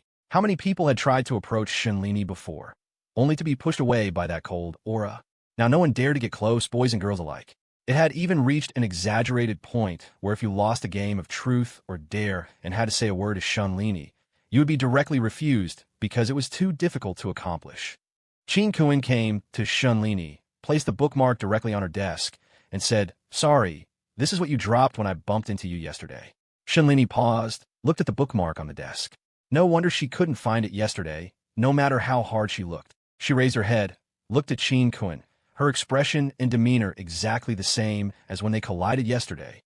Chin Kuin was stunned again, looking at Shunlini's face, dazed for a second. "Thank you." Shunlini lowered her head and said in an extremely soft voice, a sentence only Chin Kuin could hear, others couldn't. Chin Kuin blinked, came to his senses, and replied, "No, it's nothing." After returning the bookmark, Chin Kuin went back to his seat. He didn't expect to say anything more to Shunlini. However, being able to witness this different side of Shunlini was an unexpected gain for him. He dared to guarantee that he was definitely the only one in the class who had seen this side of Shunlini. "Bro, you really dared? Aren't you afraid she'll scold you? Every time I make eye contact with her, I feel like she's about to scold me in the next second." The boy looked at Chin Kuin with admiration, impressed that he could remain so calm and retreat unscathed from Shunlini, accomplishing a feat others couldn't. Chin Kuin opened his mouth and said softly, "She wouldn't scold people, right? I feel this is just a way for her to protect herself." "Okay, anyway, that's how I feel." "Huh? Protect herself? Why? We're her classmates, not bad guys. Why protect herself like this? Besides, even if she doesn't trust others, it's been a year, and she's still protecting herself? I think she just looks down on others, thinking they're not worthy of talking to her." "I don't think so." Chin Kuin muttered softly, gently shaking his head, then turned his head to look towards Shunlini. Shunlini continued reading her book, expressionless. She indeed looked unapproachable, But Chin Kun always felt that Shenlini wasn't like that. After witnessing that side of her, he was even more convinced of his feeling. Nearing noon break, the freshmen finished their first round of training and were now sitting on the sports field resting, waiting for lunch. The moment they were dismissed, In-min Gran ran to Jo Hung. Honey, don't. If this gets filmed and posted online, I'll be cyberbullied. Oh, it's okay, why bother with them? You worked hard, this is what I should do. At this moment, Jo Hung was sitting on the ground, while In-min Gran was kneeling beside him, helping him massage his legs. This made Jo Hung feel a bit embarrassed. In front of the whole class, this treatment was a bit too good. If this was filmed and spread, he would be cursed to death. Jo Hung saw more and more people around them peeking and whispering, so he quickly switched places with In-min Gran. Honey, my turn. Jo Hung started massaging In-min Gran. This way, at least others wouldn't misunderstand so much, right? This should show that they were just showing off their affection. Their relationship is really good. How long have they been together? Jingyu sat beside Tang Ji and Yu Lingxue, asking softly. Tang Ji thought for a moment and said, Not yet a year, but it's close. It seems like their 1-year anniversary is in about 10 days. Not even a year yet? I thought they had been together for a long time. Their situation is rather special. Tang Ji replied faintly, surprising Jingyu. However, seeing that Tang Ji didn't continue, she didn't press further. At noon, the students all flocked to the cafeteria, ready to eat. It was Jingyu's first time in such a crowded cafeteria, and she was still a bit nervous, having to be careful with everything she did, otherwise an unflattering side of her might be captured. Fortunately, the students weren't as crazy as on the first day, otherwise she wouldn't have been able to come to such a crowded place. She figured that in about a month, her presence would be Verknuth, and then it wouldn't cause any commotion. Now, it was just because they found her novel. It would be fine once the novelty wore off. After In-min Gran sat down, she specifically saved a seat, then called Shenlini to ask her to eat together. After class, Chin Kun had been following Shenlini from a distance until he saw her answer a call. Hello. Ran. Okay, I'll be right there. Okay. Although Chin Kun couldn't hear clearly what Shenlini was saying from a distance, he could hear her tone and slightly see her expression. This wasn't the same Shenlini from just now either, was it? Who was she talking to on the phone? Her boyfriend? No, it should be that person from yesterday, right? Chin Kun remembered that when he bumped into Shenlini yesterday, there was someone with her, heavily covered, wearing a hat and a mask. He couldn't see who it was. When he went back at night, Chin Kun still found it incredible. He didn't expect Shenlini to actually have friends. Chin Kun instantly became curious, as if he had discovered a secret no one else knew. Now he had to figure out this secret. So he kept following Shenlini, following her to the cafeteria. The cafeteria was very crowded. Most people would actively move away when they saw Shenlini. Chin Kun always maintained a safe distance, finally seeing Shenlini head straight for a table. There was only one boy there, the rest were girls, all wearing military training uniforms, all freshmen. The key was those girls, one was more beautiful than the next. Even Shenlini, as the department beauty, couldn't highlight her uniqueness. Ran, I'm here. You're here. Sister, quick, sit. Shenlini's face instantly changed expression, shocking Chin Kun behind her. How could this transformation be so smooth? Who were these people? Why did Shenlini have this attitude when she was with them? Isn't that? Chin Kun also noticed that among them was someone. Wasn't that Jingyu? Shenlini actually knew Jingyu too? Strange. While eating, Chin Kun carefully observed the situation over there, his eyes not even moving away from Shenlini. Jo Hung put down his chopsticks, looked at the girls in front of him, and said, that boy in the back has been staring at us for a long time.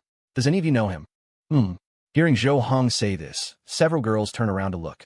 When Chin Kun saw all those girls turn to look at him, he was so scared he immediately lowered his head. As a result, he used too much force, and his nose plunged into his rice. That boy. Jingyu spoke first. She immediately recognized this boy as the one who almost bumped into Shenlini yesterday. She was right beside them at the time, and even said something to him. After Shenlini saw Chin Kun, she paused for a moment, stunned for a few seconds, then turned her head back and said softly, My classmate. Your classmate? He's been staring at you just now. What's going on? Jo Hung looked at Shenlini with interest, asking eagerly, his eyes full of a desire for gossip. I don't know. After Chin Kun was discovered, he quickly wolfed down a few bites and hurriedly left the cafeteria, not daring to stay long. Meanwhile, Jo Hung and his group were still discussing the matter. He bumped into you yesterday, and then returned your bookmark this morning. Sounds like nothing special, huh? Tangji looked at Shunlini in surprise after hearing her recount yesterday's events. Because it didn't sound like there was any particularly special plot, why would that boy keep staring at Shunlini? Yulingshu asked with a smile. Could he like you? Before Shunlini could speak, Mingran beside her spoke first. There must be many who like sister. That's not a big deal, right? How can anyone like me? Shunlini lowered her head and mumbled softly. She had a very clear understanding of herself. How could someone who always wore a cold, grumpy face be liked? Since she was little, she had hoped to be liked by everyone.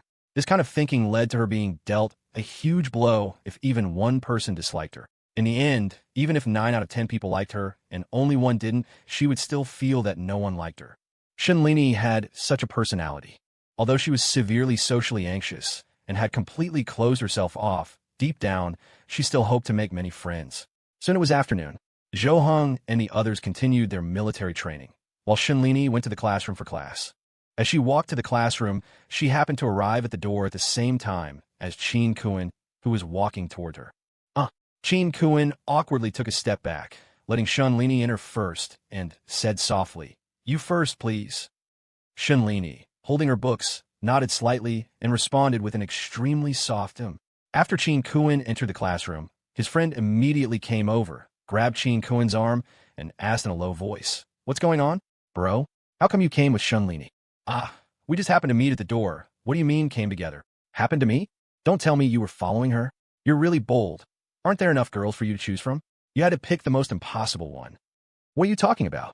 Qin Kuan shook off the boy's hand, raised his head to look in Shunlini's direction, saw her sit down, open a book and start reading, without looking up or elsewhere, as if everything around her had nothing to do with her. Qin Kuan stared at Shunlini for a long time, silent for a long time, as if thinking about something. After a while, he looked at the boy beside him and asked, Do you think there's a possibility that Shunlini actually really wants to make friends, but she doesn't know how? Bro, are you stupid? Come on, you tell Big Damn. What does she look like she wants to make friends? The boy turned Qin Kuan's head towards Shunlini and questioned him.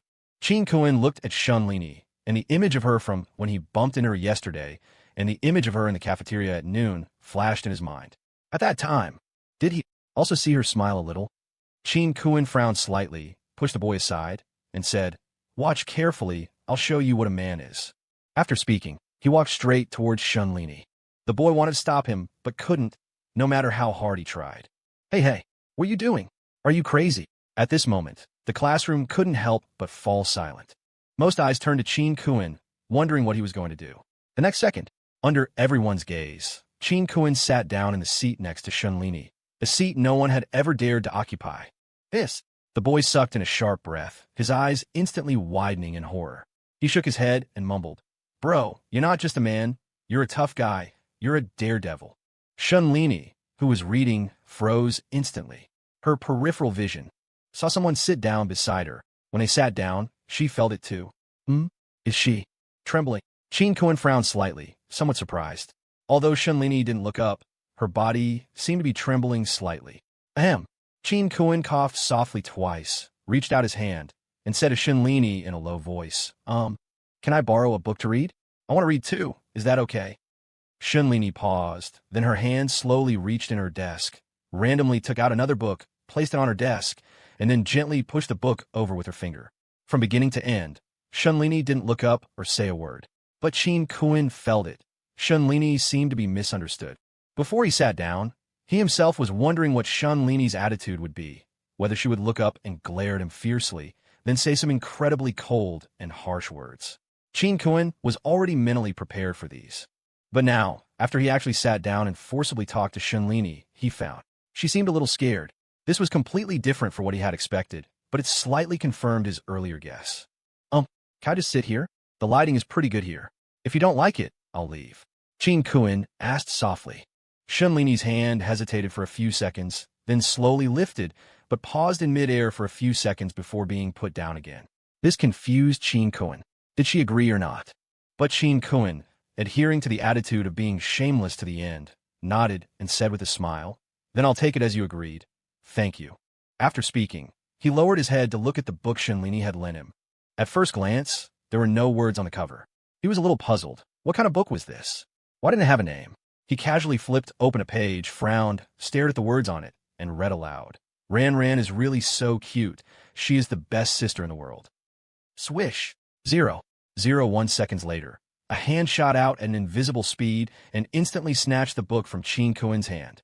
Before Qin Kuen could react to what happened, his hand was already empty. Looking at Shunlini, he found that she had already stuffed the book in her desk. At the same time, Shunlini's ears were clearly red, thoroughly red. Qin Kuen's mouth hung, slightly open. Only then did he realize what that was. Was that your diary? Qin Kuen realized he seemed to have seen something he shouldn't have. Shunlini, too, had just handed it to him without looking. Who knew it was her diary? He had just been wondering why the cover of this book had no title. Shunlini slowly raised her head, her cheeks flushed crimson, lips pursed, looking at Qin Kuen with a slightly aggrieved expression. It even seemed like tears were welling up in the corners of her eyes. Qin Kuen's heart trembled uncontrollably, a sudden surge of alarm and unease. Was he about to make Shunlini cry? Smack! Without a word, Qin Kuen slapped himself hard on the head, so forcefully that it instantly left a red palm print. I have amnesia. I don't remember anything. Humph. Shunlini was taken aback by Qin Kuen's childish behavior. The next second, she let out a soft humph, quickly lowered her head, pursed her lips tightly, her body trembling slightly. A flash of surprise crossed Qin Kuen's eyes. He blinked a few times, a feeling of joyful excitement welling up inside him. Had he made Shunlini laugh? So she could laugh in front of others. Qin Kuen awkwardly scratched his head with his finger and said softly, do you know my name? You probably don't even know who I am, do you? I know. Shunlini's voice drifted out. After a few seconds' pause, she slowly said, Qin Kuen. So you do know. Thank you. Qin Kuen thanked her softly. He hadn't expected Shunlini, with whom he had never interacted, to actually know his name. He thought Shunlini was definitely not interested in anyone and wouldn't bother to remember anyone's name. They didn't say anything more. Until class started, they sat together, but there was no communication. Many people were very envious of Qin Kuen, daring to sit next to Shunlini without being driven away. It was truly enviable. It was also the first time Shunlini had someone sit next to her in class, making her feel a bit uncomfortable. During class, she found it somewhat difficult to concentrate. After class, Qin Kuen consciously left. He felt his actions had already been very bold.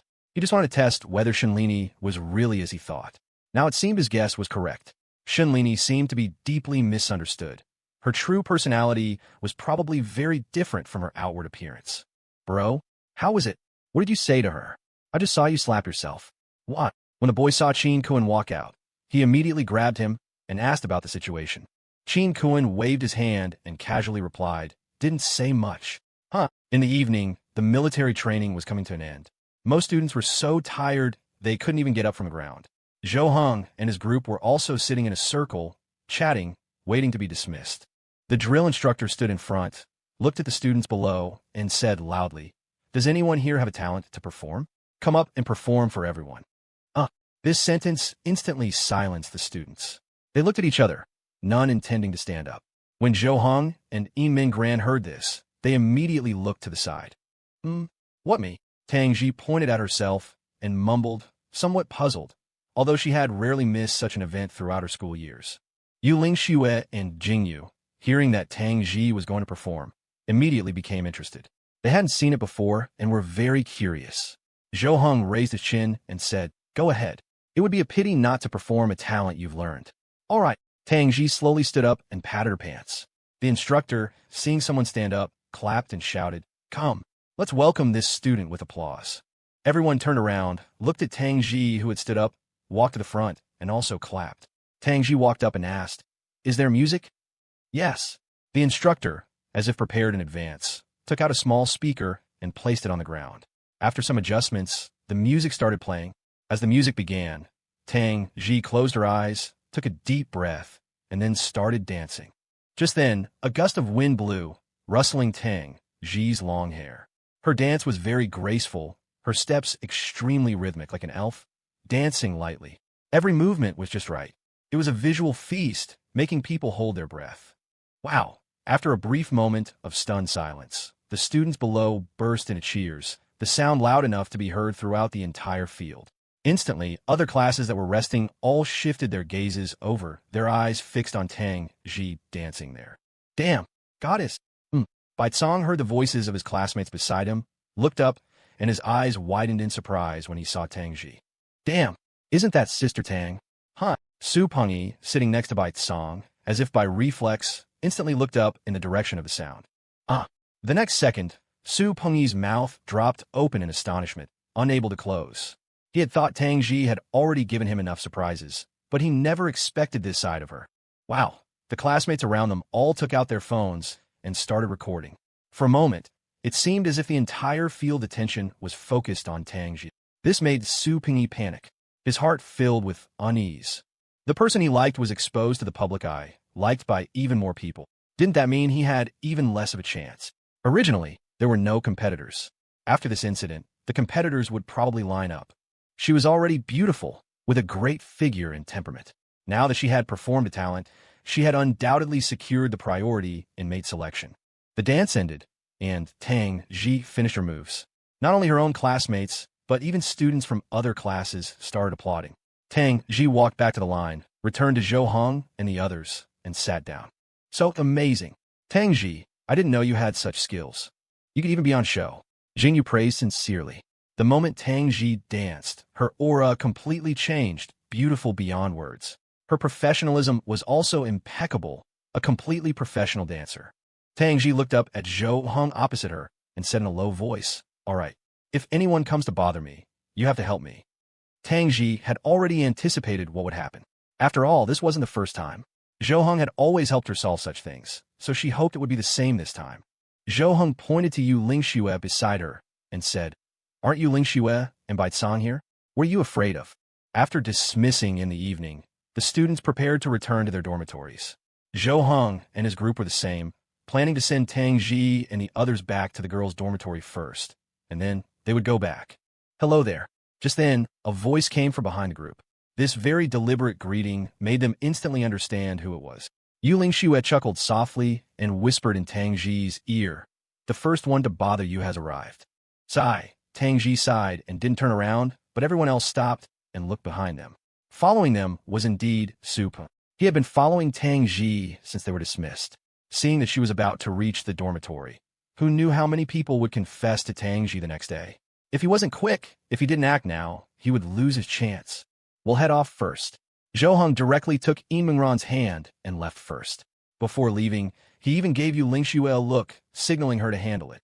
Yu Lingxue gave an okay gesture and nodded. I'll head back first too. You guys, be careful." Jingyu also said a word and went back to the girls' dormitory first. She felt like she shouldn't be standing there and should avoid it. After Su Pengyi walked up, he blinked in confusion, wondering why everyone else left as soon as he arrived. Could it be they were creating an opportunity for him and Tang Ji to be alone? But there was still one person who hadn't left. Yu Lingxue whispered in Tang Ji's ear, "How should we do it? Go all out or leave some room?" "Go all out. Best to solve it once and for all, no next time." "Okay."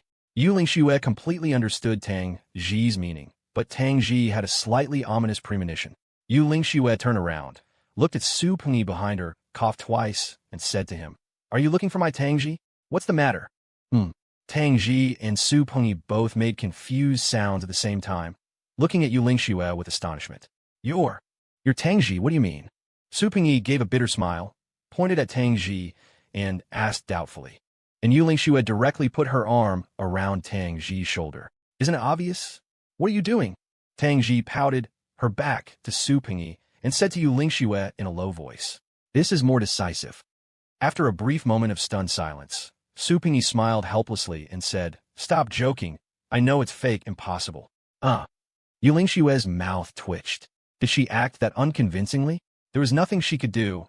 She really didn't know how to act. She wasn't an expert in this area. Ahem. The three of them heard a cough. They looked up and found someone appearing behind Su Pengyi. Well, the expert in this field has arrived." Yu Lingxue snorted. That person was Bai Song. Bai Song stood there staring at Su Pengyi for a few seconds, then slowly walked forward and put his hand on Su Pengyi's shoulder. "What are you doing? Can't you see I'm busy right now?" Su Pengyi didn't understand what Bai Song wanted to do and said to him in a low voice, wondering why he couldn't read the situation. Couldn't he see the current circumstances? Bai Song patted Su Pengyi's shoulder hard a couple of times, making him grimace. Then he walked to the front, stood in front of Tang Ji, and said to Su Pengyi, "What do you want?" If you have any ideas about Sister Tang, come me first. My relationship with Sister Tang is not as simple as you think. Relationship? What relationship do you have? Su Pingyi frowned tightly, his face changing, and questioned in a low voice. Tang Ji, standing behind, actually had the same reaction as Su Pingyi. She also wanted to know, what relationship did she have with Baicong? Baicong snorted and shook his head, saying, Sister Tang and I've had many unknown stories. For example, we had an intense exercise in a dark alley. At that time, Sister Tang sweated a lot, and my legs even went soft. As soon as Baicong said this, the other three people's mouths dropped wide open, as if they could stuff a fist in them. What? What are you saying? Tang Ji, say something to him. He's slandering you. He's slandering you. Su Pingyi pointed at Baicong, his face green with anger, stammering excitedly. Tang Ji was stunned for a long time before she reacted. Baicong was talking about the time she beat him up for 10 minutes? It was indeed in a dark alley, and for her it was indeed intense exercise. Her hands even hurt from hitting, so she did sweat a lot, and Baicong was indeed beaten until his legs went soft. But, to say it like this, wasn't it a bit? No, Tang Ji was about to say something, raising her finger at Baicong, but Baicong waved his hand, stopping Tang Ji from speaking, gave her a resolute look, and said loudly, just say whether this happened or not. Is this true or not? Tang Ji tilted her head, looking at Baicong as if he were an idiot. This matter was indeed true. It did happen, but the way it was said was too. Su Pingyi was also stunned at this moment, because he saw Tang Ji hesitate.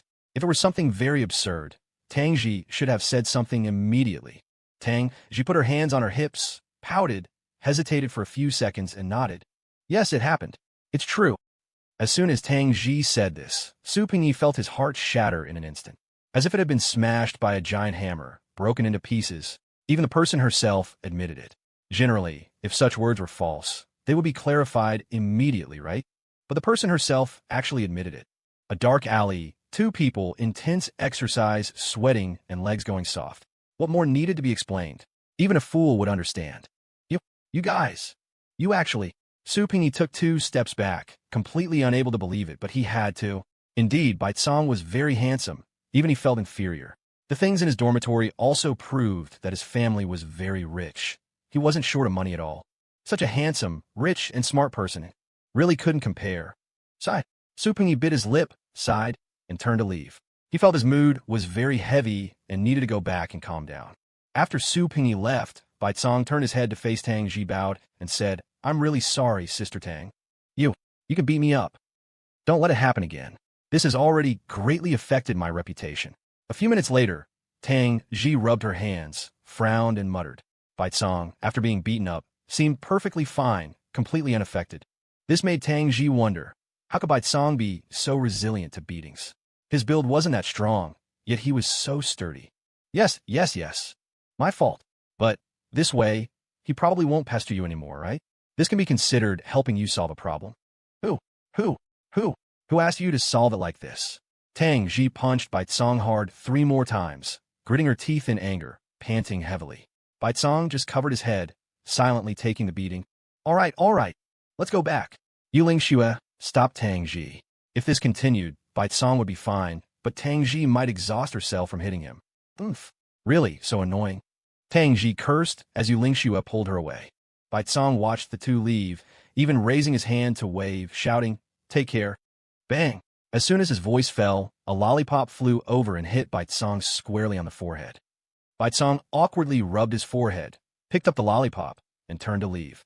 He wanted to go straight back to the dormitory, but saw Su Pingyi actually sitting downstairs from the dormitory building. Baicong glanced at him doubtfully, not intending to bother with him. But as he passed by, he faintly heard a sobbing sound. Damn it! Crying? Seriously? Aren't you ashamed? Baicong's eyebrows furrowed, and he pointed at Su Pingyi, questioning him loudly. Su Pingyi heard the voice and slowly raised his head. There were still tear stains on his face, looking very sad. Get lost. None of your business. Someone like you who can easily get what you want will never understand how I feel. Baicong's frown deepened into a knot, his eyes filled with disdain for Su Pingyi. What do you mean I can easily get what I want? What I want is different from what you want. Do you think everything can be bought with money? What else do you want? Haven't you gotten enough? Su Pingyi stood up, staring at Baicong and shouting. Me? What have I gotten? I really admire how cowardly you can be. Pursuing Tang Ji is much harder than you imagine. You still think you can succeed with your shameless spirit and a few hasty confessions? Then you might as well go home, curl up in bed, and have a good cry, coward. Baitsong gave a thumbs down, fiercely despising Su Pengyi. His actions today to provoke Su Pengyi were entirely out of his desire for revenge, although the other person might not have offended him. But he really didn't expect him to be so fragile. Such a small provocation had crushed him, making him cry here. This made Baitsong truly look down on him, so his tone was rather harsh. After being harshly berated by Baitsong, Su Pengyi was stunned for a long time, his whole body as if petrified. After a while, he silently lowered his head, as if deep in thought. You're right. It's precisely because Tang Ji is so hard to get that she's so attractive to me. If she could be pursued so easily, that would be strange. Su Pengyi wiped the tears from the corners of his eyes, as if he had figured things out. His previously dazed eyes now became firm. Exactly, that's the right way to think. Baitsong snorted, nodding with satisfaction, but the next second, he felt something was a bit off. Had he encouraged him? Su Pengyi looked at Baitsong and asked, so, are you and Tang Ji a couple or not? No. Of course not. How could that be? Baitsong answered almost reflexively. After all, what he had said, no matter how you put it, was at least the truth, just a bit ambiguous. But on the issue of being a couple, he couldn't say anything more. If he lied and Tang Ji found out, he would be in big trouble. As long as you're not, then I won't give up pursuing Tang Ji. I don't care about her past. I just like her, Su Pengyi said seriously, then walked straight towards the dormitory, leaving Baitsong standing there alone, motionless, completely dumbfounded. Baitsong realized he had been beaten for nothing. His words were all in vain. He had unintentionally helped Su Pengyi regain his confidence. Tang Ji wouldn't let him off. Crap. All for nothing. After Baitsong went back, he didn't sleep well that night. Early the next morning, military training began. Most people were exhausted, completely lacking energy. During the morning run, many couldn't keep up. At lunchtime, the students all went to the cafeteria. Just as Tang Ji sat down, someone stood next to her table. Tang Ji slowly raised her head, looked at the person beside her, and instantly frowned. Can I sit here? The person standing beside Tang Ji was Su Pengyi. He was holding his tray, looking at Tang Ji with a slight smile. Tang Ji was stunned for a few seconds, then lowered her head, leaned closer to Yu Lingxue, and whispered, I can't hit anymore. You go beat up Baitsong tonight, beat him hard, beat him to death. Roger that. Yu Lingxue made an okay gesture and readily accepted the task. After all, she was very good at it. Can I sit here? Su Pengyi was quite smart. Seeing Tang Ji didn't express an opinion, he didn't ask her a second time, but turned to ask Zhou Heng, pointing to the seat next to Zhou Heng. Zhou Heng was slightly taken aback. He had no reason to refuse either. The cafeteria wasn't his, and no one was sitting next to him.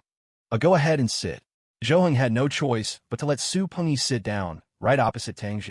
I'm done eating. The second Su Pengyi sat down, Tang Ji stood up, picked up her tray, and was about to leave. In reality, she hadn't eaten much at all.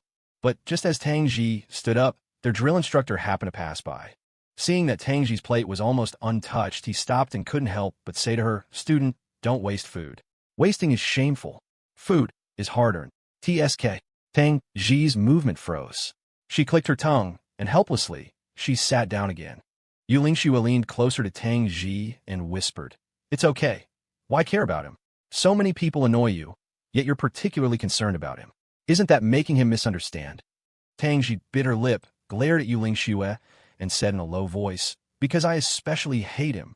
Qin Kuan, let's go. No class this afternoon. Want to play some pool? I'm not going. I have something to do.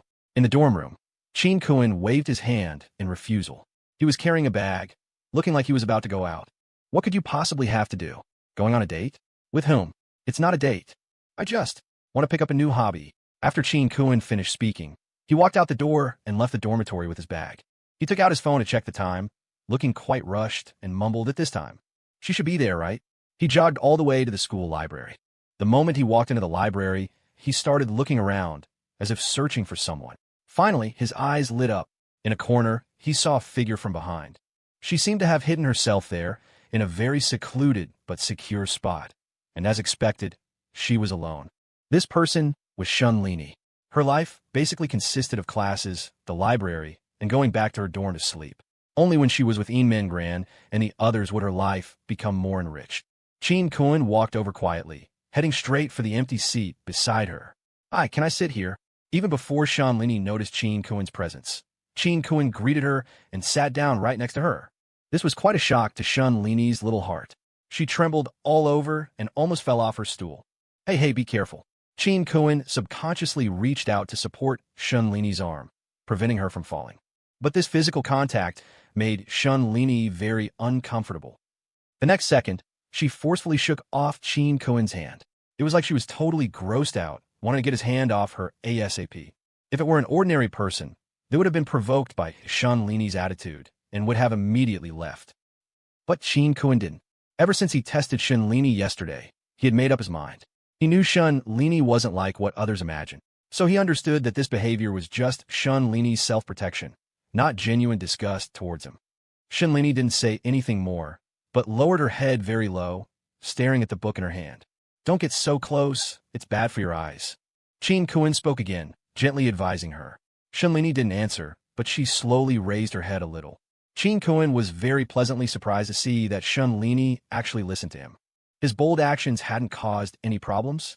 Then, Qin Kuin opened his backpack, took out many books, put them on the table, and said, "Do you want to try reading these? They're all pretty good. I highly recommend them." He knew Shanlini liked to read, so he had carefully selected many books he thought she would like. This was called catering to her preferences. Shanlini tilted her head slightly, glanced at the books in Qin Kuin's hand, and said softly, "These. I've read them all." Ah. Qin Kuin blinked, his gaze fixed, stunned. These? He had 7 or 8 books in his hand, both popular and obscure ones. She'd read them all. How is that possible? Wow, you're amazing. You've read all of these. Then I have to learn from you. Actually, I haven't read any of these yet. Qin Kuin awkwardly scratched his head. In reality, he hadn't read these books at all. The so-called recommendation was just to find a topic. Upon hearing Shanlini had read them all, he stopped pretending. He was afraid of being exposed. Just then, Shanlini suddenly extended a finger towards Qin Kuin's desk. Then, she gently tapped one of the books. "This one, it's good." "Oh, really? Okay, I'll read it now." Qin Kuin was very excited. Could this be considered Shanlini actively talking to him? She even recommended a book to him. This already proved that he had been very successful so far. Qin Kuin quickly opened the book and started reading. After 5 minutes, Qin Kuin came to a conclusion.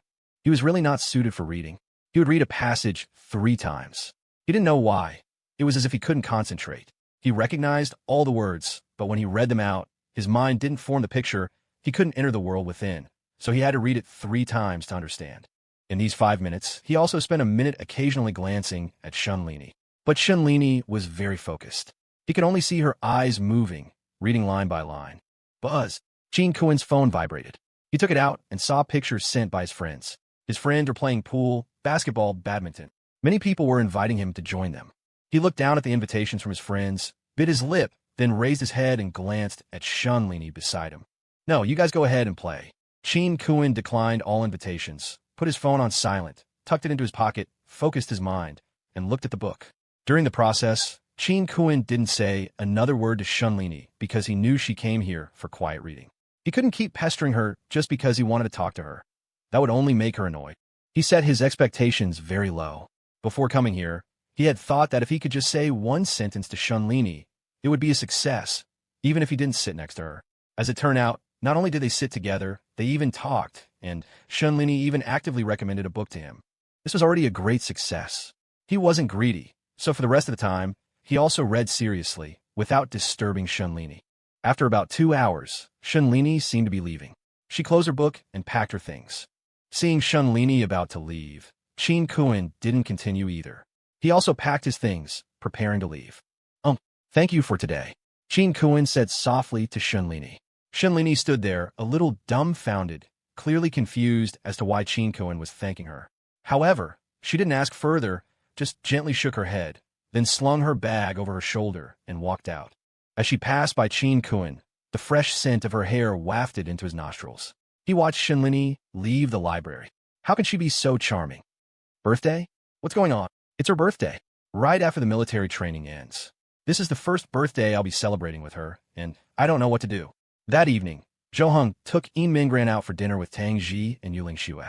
After eating, while they were chatting, Yin Minggran went to the restroom. Zhou Heng took this opportunity to tell Tang Ji and Yu Lingxue about it. Yimengran's birthday was in 3 days, right after the military training. Tang Ji was a bit puzzled and asked, "How is it her birthday? Isn't it your first anniversary celebration? That's more than 10 days away. Her birthday comes first." Zhou Heng was currently very troubled by this. After all, a birthday definitely needed to be special. He had no clue how to arrange the itinerary or what gift to give. It was the first time he was celebrating Yimengran's birthday, so a casually bought gift definitely wouldn't do, no matter how expensive.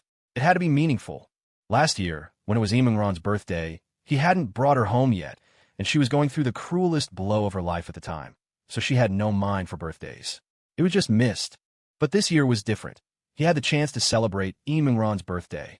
So he had started thinking about how to celebrate early on, but he still hadn't figured it out. So I want you guys to help me brainstorm. What do you think? How can we make this birthday great? Zhou Heng looked at Tang Ji and Yu Lingxue. This was his only chance to ask for their opinions. Once Yimengran returned, the opportunity would be gone. Yu Lingxue thought for a moment and said, "Why don't you guys go on a trip? Go have some fun. That probably won't work, right? We don't have that much time to travel." Zhou Heng had considered this, but it was clearly not feasible. Their studies were already very demanding, and they didn't have much time for leisure, only one day. So this idea was definitely out. Just then, Tang Ji slowly spoke from the side. Is this really that complicated? Zhou Heng looked up at Tang Ji, not understanding what she meant. Tang Ji tapped the table and said, "Think about what Yimengran needs most. You probably think Yimengran doesn't need anything now, but think carefully what's she missing the most? What is it? What are you guys doing?" Just then, Yimengran returned from the restroom and saw Zhou Heng and Tang Ji high-fiving, feeling a bit puzzled. It's nothing. We were just discussing something and reached a consensus." Zhou Heng chuckled and made up an excuse to brush it off. Yimengran didn't ask further. She knew Zhou Heng and Tang Ji often discussed things she didn't understand. It was like a tacit understanding between them. After a while, they went back. The discussion on this matter ended there, but Tang Ji and Yu Lingxue still had things to discuss. After returning to their dormitory, they started talking about the earlier topic. What should we do? For Yimengran's birthday, what gift should we give? Tang Ji had solved Zhou Heng's problem, but her own was actually more difficult. What gift to give was the biggest challenge. This is really hard to say. I feel like mine should be quite easy to solve, but as her best friend, it's indeed not easy for you. Jingyu, hearing their discussion, quickly came over to join in, asking, Is Yimengran having a birthday? Which day? Although Jingyu hadn't known them for long, she still hoped to get along well with Yimengran, so she definitely couldn't miss her birthday. 3 days later, we just found out too. After Zhou Heng and Yimengran returned, Yimengran started packing her things, came to Zhou Heng, and said, "Hubby, take off your clothes, I'll take them to wash." "Oh, okay." Zhou Heng obediently took off his clothes and handed them to Yimengran. Then, while Yimengran was doing laundry, he took out his phone, edited a message, and sent it. Time quickly passed to 3 days later. The university students' military training had ended. After the weekend break, classes would begin.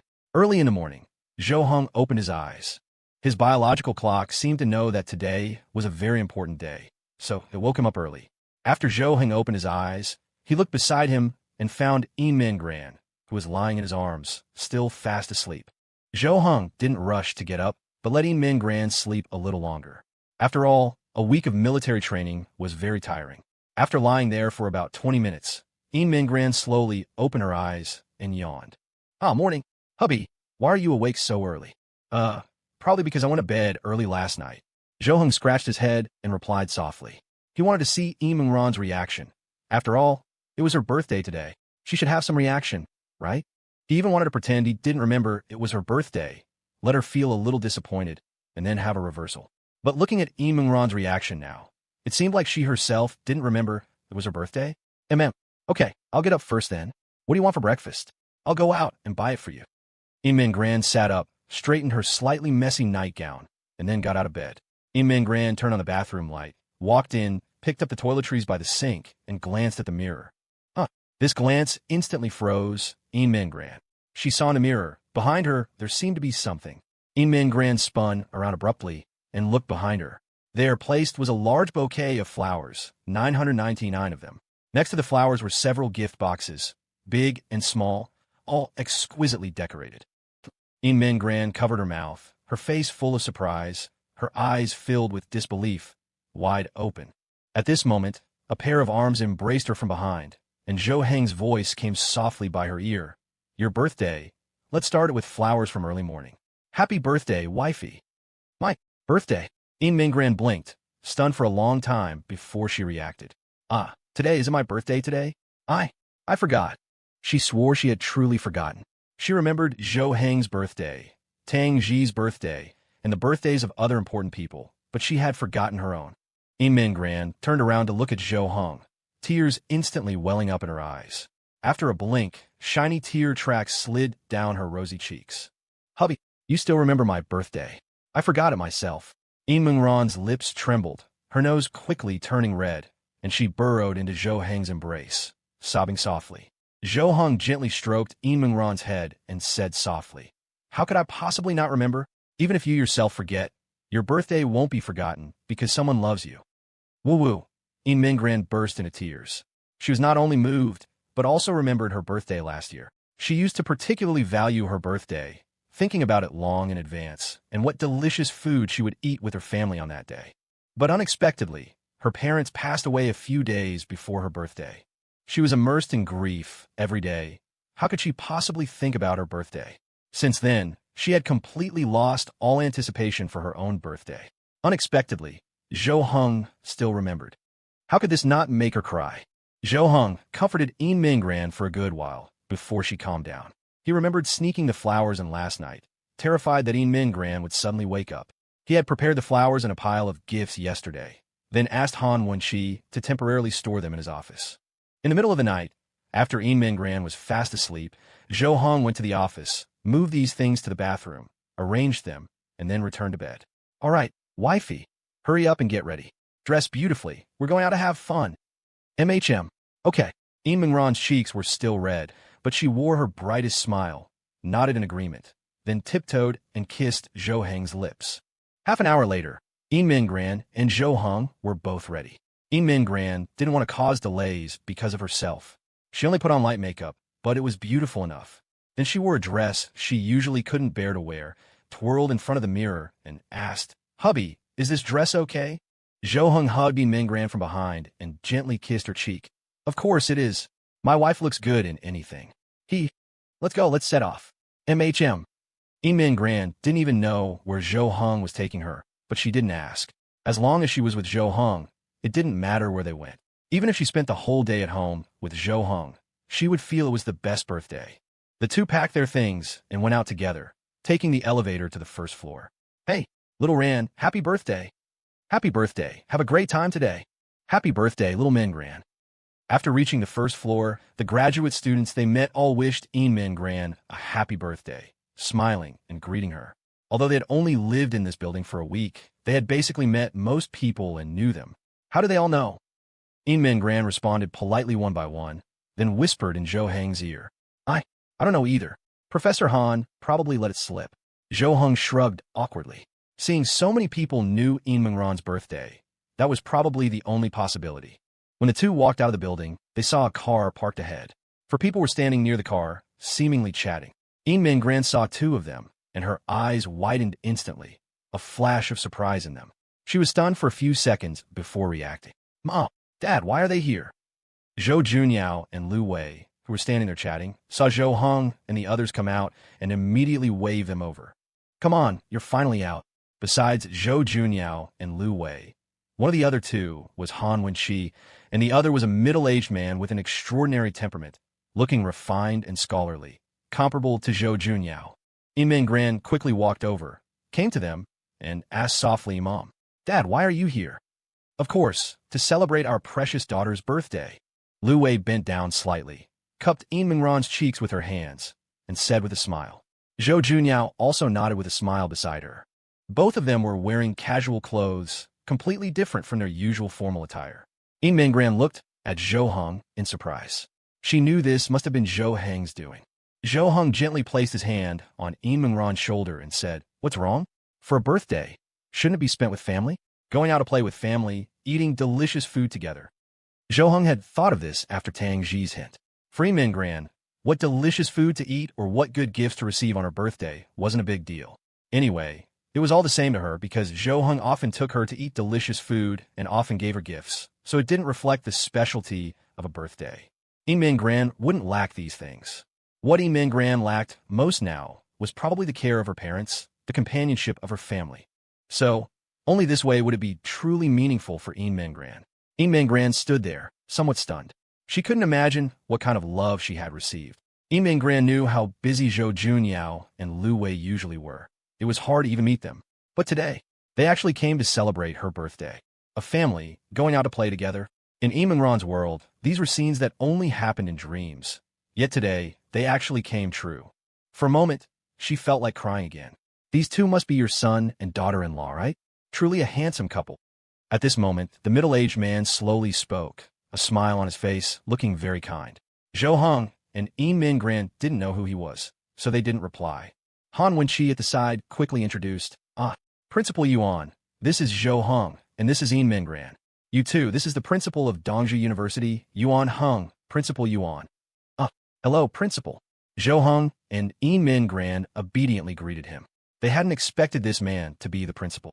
His demeanor indeed suited it, like an old cadre, with bright eyes, a sturdy build, and standing very straight. No need to be so polite. How do you two feel about our school? Are you used to it? If there's anything you're not satisfied with, feel free to tell me. Principal Yuan waved his hand, chuckled a few times. Even his laughter sounded very official. It's good, everything is good. Thank you, Principal, for taking care of us. Zhou Heng quickly responded with a faint smile. How could he dare to raise any objections? He had already received enough special treatment. Besides, even if he had objections, how could he dare to mention them directly to the principal?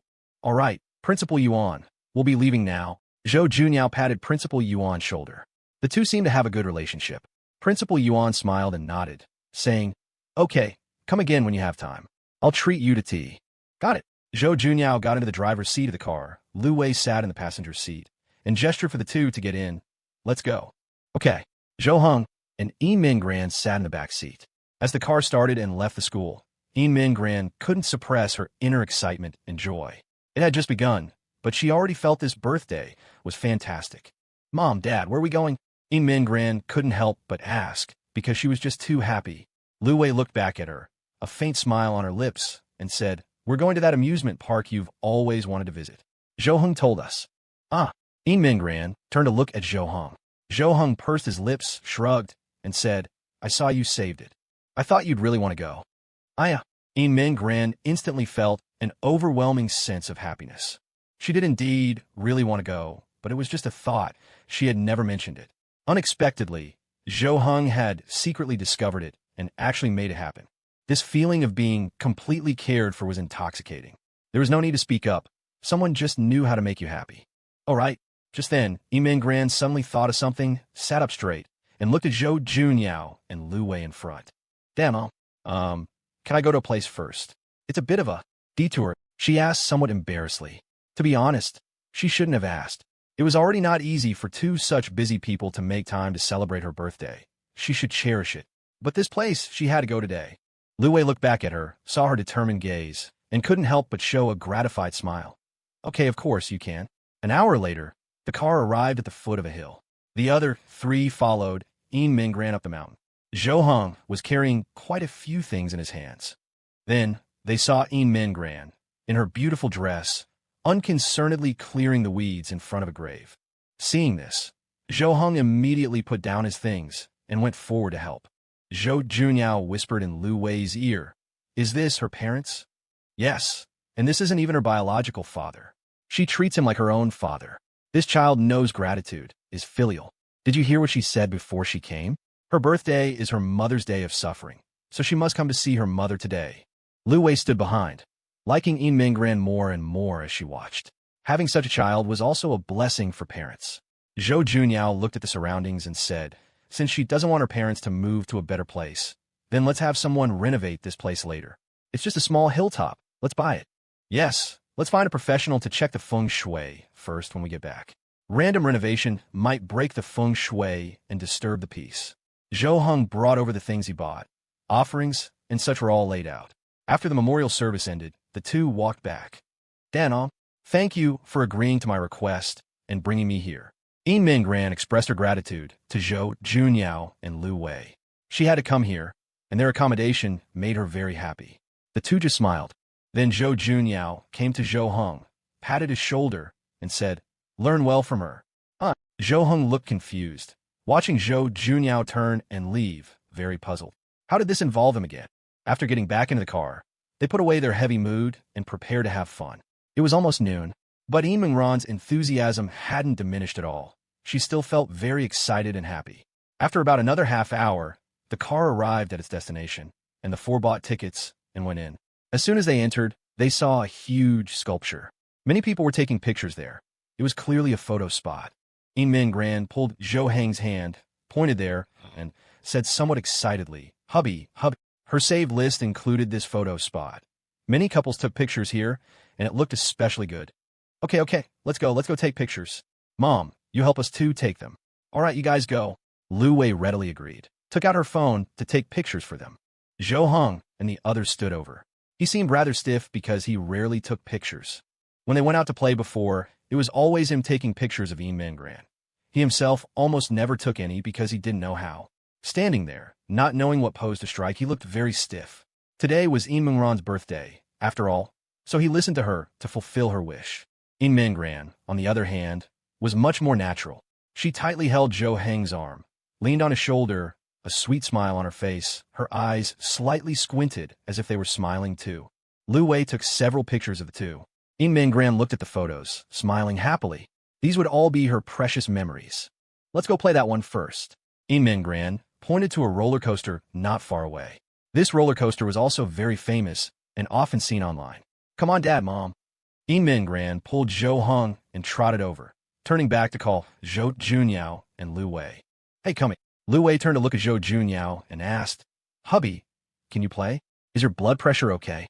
Zhou Junyao snorted lightly, stretched his neck, and said, "What's there to be afraid of? Accompany my daughter for her birthday. What's riding a roller coaster? Let's go." The four of them boarded the roller coaster together, Zhou Heng and Mingran sitting together, Zhou Junyao and Lu Wei sitting together. "Hubby, are you scared?" Mingran looked at Zhou Heng beside her and asked with a smile. "Of course I'm not scared," Zhou Heng replied with a smile. He certainly wasn't afraid of roller coasters or anything like that. It wouldn't fall. There was nothing to be afraid of. "Actually, I'm a little scared." Mingran reached out, placed her hand on Zhou Heng's arm, and said softly, "It's okay. Don't be afraid. Rest assured." Zhou Heng squeezed Mingran's hand tightly, their fingers intertwined, instantly giving her a full sense of security, and she was no longer afraid. Behind them were Zhou Junyao and Lu Wei. Lu Wei showed no reaction, very calm, seemingly not afraid at all. Zhou Junyao, however, was looking left and right, muttering, "Is this safe? Are there any safety hazards?" Lu Wei rolled her eyes at him and said, "Oh, what are you afraid of? Don't you have insurance? If something happens to you, the insurance company will cry. Can't you wish me well?" Zhou Junyao glared back and said irritably. The roller coaster slowly started, initially slow, gradually climbing to the highest point, then at the drop, it suddenly stopped. Mingran closed her eyes, tightly holding Zhou Heng's hand, looking extremely nervous. Swoosh! The next second, the roller coaster plunged down violently. The intense feeling of weightlessness and excitement made most people on the ride scream. "Aha!" Tang Ji's words hit Zhou Heng like a ton of bricks.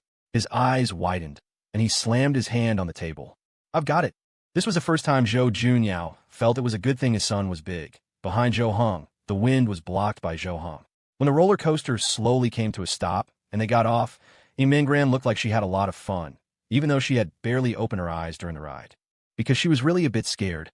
"Not bad, pretty okay, I guess." After Zhou Junyao got off, he was muttering to himself, hands on his hips, putting his glasses back on. Lu Wei glanced at him and whispered, "Stop pretending. Hubby, I saw your legs shaking just now." "That was a muscle spasm. Got cold and cramped, can't help it." At this moment, Mingran pointed to a large pendulum right nearby and shouted, "Dad, Mom, let's go play that, okay?" "Coming, baby." Lu Wei happily agreed, while Zhou Junyao stood there, his expression a bit awkward. "Ahem, everyone must be a bit hungry, right? You guys go play first, I'll go buy you something to eat." After saying that, Zhou Junyao slipped away. Lu Wei smiled helplessly, looking at Zhou Junyao's retreating figure, and muttered, "Tisk, if you're afraid your blood pressure will rise, just say so. Really, still trying to act tough in front of the kids. After that, it became the three of them playing together, having a great time. Zhou Junyao only joined in on some of the safer attractions, like the carousel. After all, he often stayed up late and didn't rest well. If he played those highly stimulating rides, he was really afraid his body wouldn't be able to take it. As evening approached, the four prepared to leave. Mingran's smile hadn't disappeared. She was extremely happy today, joy and happiness constantly surrounding her. She held Zhou Heng's hand, walking behind. In front, Zhou Junyao and Lu Wei were also holding hands, strolling slowly. Hubby, mom and dad's relationship is really good, and they don't seem like big bosses at all, just like ordinary parents. Yeah, to them, they prefer playing the role of parents rather than some big boss, right? Otherwise, how could they have hidden it from me for so long? I never suspected a thing. Zhou Heng chuckled. In his memory, his parents had a very good relationship, almost never argued, and their family was very harmonious. Zhou Heng turned to look at Mingran and asked, "Were you happy today?" Mingran nodded emphatically and replied, "I'm happy. This is my best birthday. Hubby, I love you. Then shouldn't I get a reward?" Zhou Heng grinned, leaned his face over, pointed to his cheek, signaling for Mingran to give him a kiss. Mingran, however, reached out, turned Zhou Heng's face, and then kissed him directly on the lips. "This is my reward, actually." The four of them got into the car. Lu Wei looked back at Mingran and said, "All right, we'll send you two back now. We'll have dinner with you another day." "Huh? Mom, aren't you two having dinner with us?" Mingran was stunned for a moment. She had thought they would go for dinner together after leaving. Why were they going back already? But Mingran quickly understood. After all, they were so busy, it was already great that they could spend the whole day playing with her. Lu Wei smiled slightly and said, "Don't you have any good friends? They're all waiting for you." Mingran's mouth fell open. She turned to look at Zhou Heng. Zhou Heng shook the phone in his hand and said, "They're all waiting for us to go back." He had already contacted the others and arranged to have dinner together in the evening to celebrate Mingran's birthday. Mingran hadn't forgotten her friends, but since her parents-in-law were there, she hadn't mentioned it. But Zhou Heng had arranged everything. She could play happily with her family during the day and have dinner with her good friends at night. This birthday was something she had only dreamed of, and now Zhou Heng had made it all come true. Mingran leaned on Zhou Heng's shoulder. At this moment, she had endless things to say, but it seemed like nothing needed to be said. Happiness at this moment was completely tangible. She looked at the photos taken today on her phone, each one telling a story of happiness. She was about to pick a few photos to post on her moments, found a few of her and Zhou Heng, then a few of herself to make a 9-square grid. Just then, she saw a group photo of the four of them. She and Zhou Heng were standing in front, while Zhou Junyao and Lu Wei were standing behind, a complete family photo, looking like a very happy family. Mingran squinted her eyes, smiling faintly, staring at this photo. Suddenly, it was as if she had a hallucination. She seemed to see, behind them, the figures of her own parents, also standing there, smiling at them in front. She was stunned for a moment, blinked, and the hallucination disappeared, but it had been so real, as if it were true. Mingran let out a breath, the corners of her eyes slightly upturned, her gaze sparkling. Then, she placed this photo in the very center. Being cared for, protected, needed, affirmed, being loved. Zhou Heng and Mingran arrived at a hotel. Guided by a waiter, they reached the door of their reserved private room. Zhou Heng stood behind as Mingran slowly pushed open the door. "Wow!" She couldn't help but exclaim. The inside of the private room had been exquisitely decorated, the entire room transformed into her favorite color scheme. Only Zhou Heng knew this. She hadn't expected him to remember it. Then there were decorative balloons, flowers, and so on, everything one could wish for, completely transformed into a birthday party room. "The birthday girl is here. Happy birthday." Inside the private room, all her friends were seated. Tang Ji, Yuling Xue, Shen Lini, Jingyu, and Bai Tsang had also been invited. Liao Haomiao and Zhu Tao couldn't make it as they were too far away. They had just spoken to Mingran on the phone in the car, expressing their regrets and arranging to meet up next time. Mingran covered her mouth, deeply moved, and exclaimed, "Thank you all." Zhou Heng took Mingran's hand and led her to sit down at the table. Then, everyone present took out their prepared gifts, big and small. Only Tang Ji's was the largest. The moment she picked it up from the floor, Mingran was startled. Yuling Xue's gift was a beautiful necklace with sparkling diamonds, looking rather expensive. I didn't know what gift to prepare.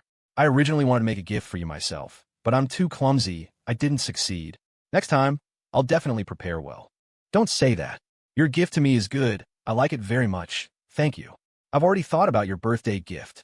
Min Gran looked at the necklace before her eyes full of fondness. Gifts weren't distinguished by high or low value. Whether bought expensively or made with care, as long as it was a gift, it had special value. Besides, these sparkling diamonds, such a beautiful necklace. How could she not like it? Jingyu handed her gift to Min Gran. It was a small box. After Min Gran opened it, inside was a pair of rings, couple rings. Wow, a gift for both of you. Wishing you a happy birthday, and also hoping you two will last forever and always be happy. Thank you. Min Gran took out the rings, lifted Zhou Heng's hand, and put one on his middle finger. She also put on her ring. Then, she took out her phone, took a picture of their hands, looked up at Jingyu, and said, although we haven't known each other for long, I can feel that you're a good friend. Let's get along well in the future and help each other. If you have any problems, feel free to ask. I'll help. Min Gran extended her hand, smiled slightly at Jingyu. Jingyu also extended her hand, shook hers, and replied, Mei-chung. Okay. Although she didn't pay too much attention to Min Gran's words, as it was just a standard polite remark, and taking it too seriously would be a mistake, everyone else knew very well the weight of Min Gran's words. Next was Shunlini's turn. Her gift wasn't large either. Ran, happy birthday. Thank you, sister. Min Gran hugged Shunlini, opened the gift, and found a bookmark inside. But this bookmark was not ordinary. It featured two small cartoon figures, a boy and a girl, clearly recognizable as Zhou Heng and Min Gran. They were holding hands tightly, close together, looking very loving and incredibly cute. Oh, even Zhou Heng exclaimed at this gift, his eyes wide, completely unexpected. These little figures were so lifelike, with such high resemblance. The others also craned their necks to look, exclaiming in admiration. Min Gran picked up the bookmark, held it up to examine it closely, and asked in surprise, Sister, did you draw this yourself? Shunlini replied softly, Mei-chung. I drew it, then had it made. No wonder. Min Gran could tell at a glance that Shunlini had drawn herself. If it had been generated by some software, it couldn't possibly be so lifelike. Every detail was perfectly replicated. Only a hand-drawn piece could achieve such an effect. Shunlini had planned to give this gift for a long time. Ever since her relationship with Min Gran got better, she had been paying attention to Min Gran's birthday. She had been drawing in her spare time. Originally, she thought of drawing Min Gran alone for her birthday, but after much thought, she felt it was better to draw two people. After finishing the drawing, she kept revising it over and over, finally settling on this version she was most satisfied with. She was probably the biggest shipper of Zhou Heng and Min Gran among these people. She was practically the head of their CP fan club. I love it so much, sister. Thank you. Min Gran excitedly hugged Shunlini again. Shunlini pursed her lips, a slight smile playing on them. She was relieved that Min Gran liked it. Ahem, President Een. Oh no, Sister Ran, happy birthday. This is my gift to you. Although it's not very valuable, it's a token of my sincerity. Baicong opened his gift, a card dark gold, looking very high-end. This is... Min Gran took out the card, looked at it, not knowing what it was for. It only had a gold-plated VIP on it. MHM. My family has many businesses in Dongju, including hotels, shopping malls, bathhouses, and so on. Anything with Baijin Platinum in its name belongs to my family. Take this card, and all your expenses there will be free. Upon hearing this, everyone present, except Yu Lingxue, was quite shocked, especially as Baicong casually listed those industries. Those who didn't know might have thought he was talking about a few small convenience stores. Tang Ji lowered her voice and asked, Is his family that rich? Yu Lingxue nodded and said, MHM, as far as I know, President Bai's net worth is very high. Besides being a vice president at Juanheng, he also has a seat on the board of directors, holds a significant amount of Juanheng shares, and has many businesses under his name. Then if his family is so rich, why is he still competing? Why not just let him take over one of their businesses in the future?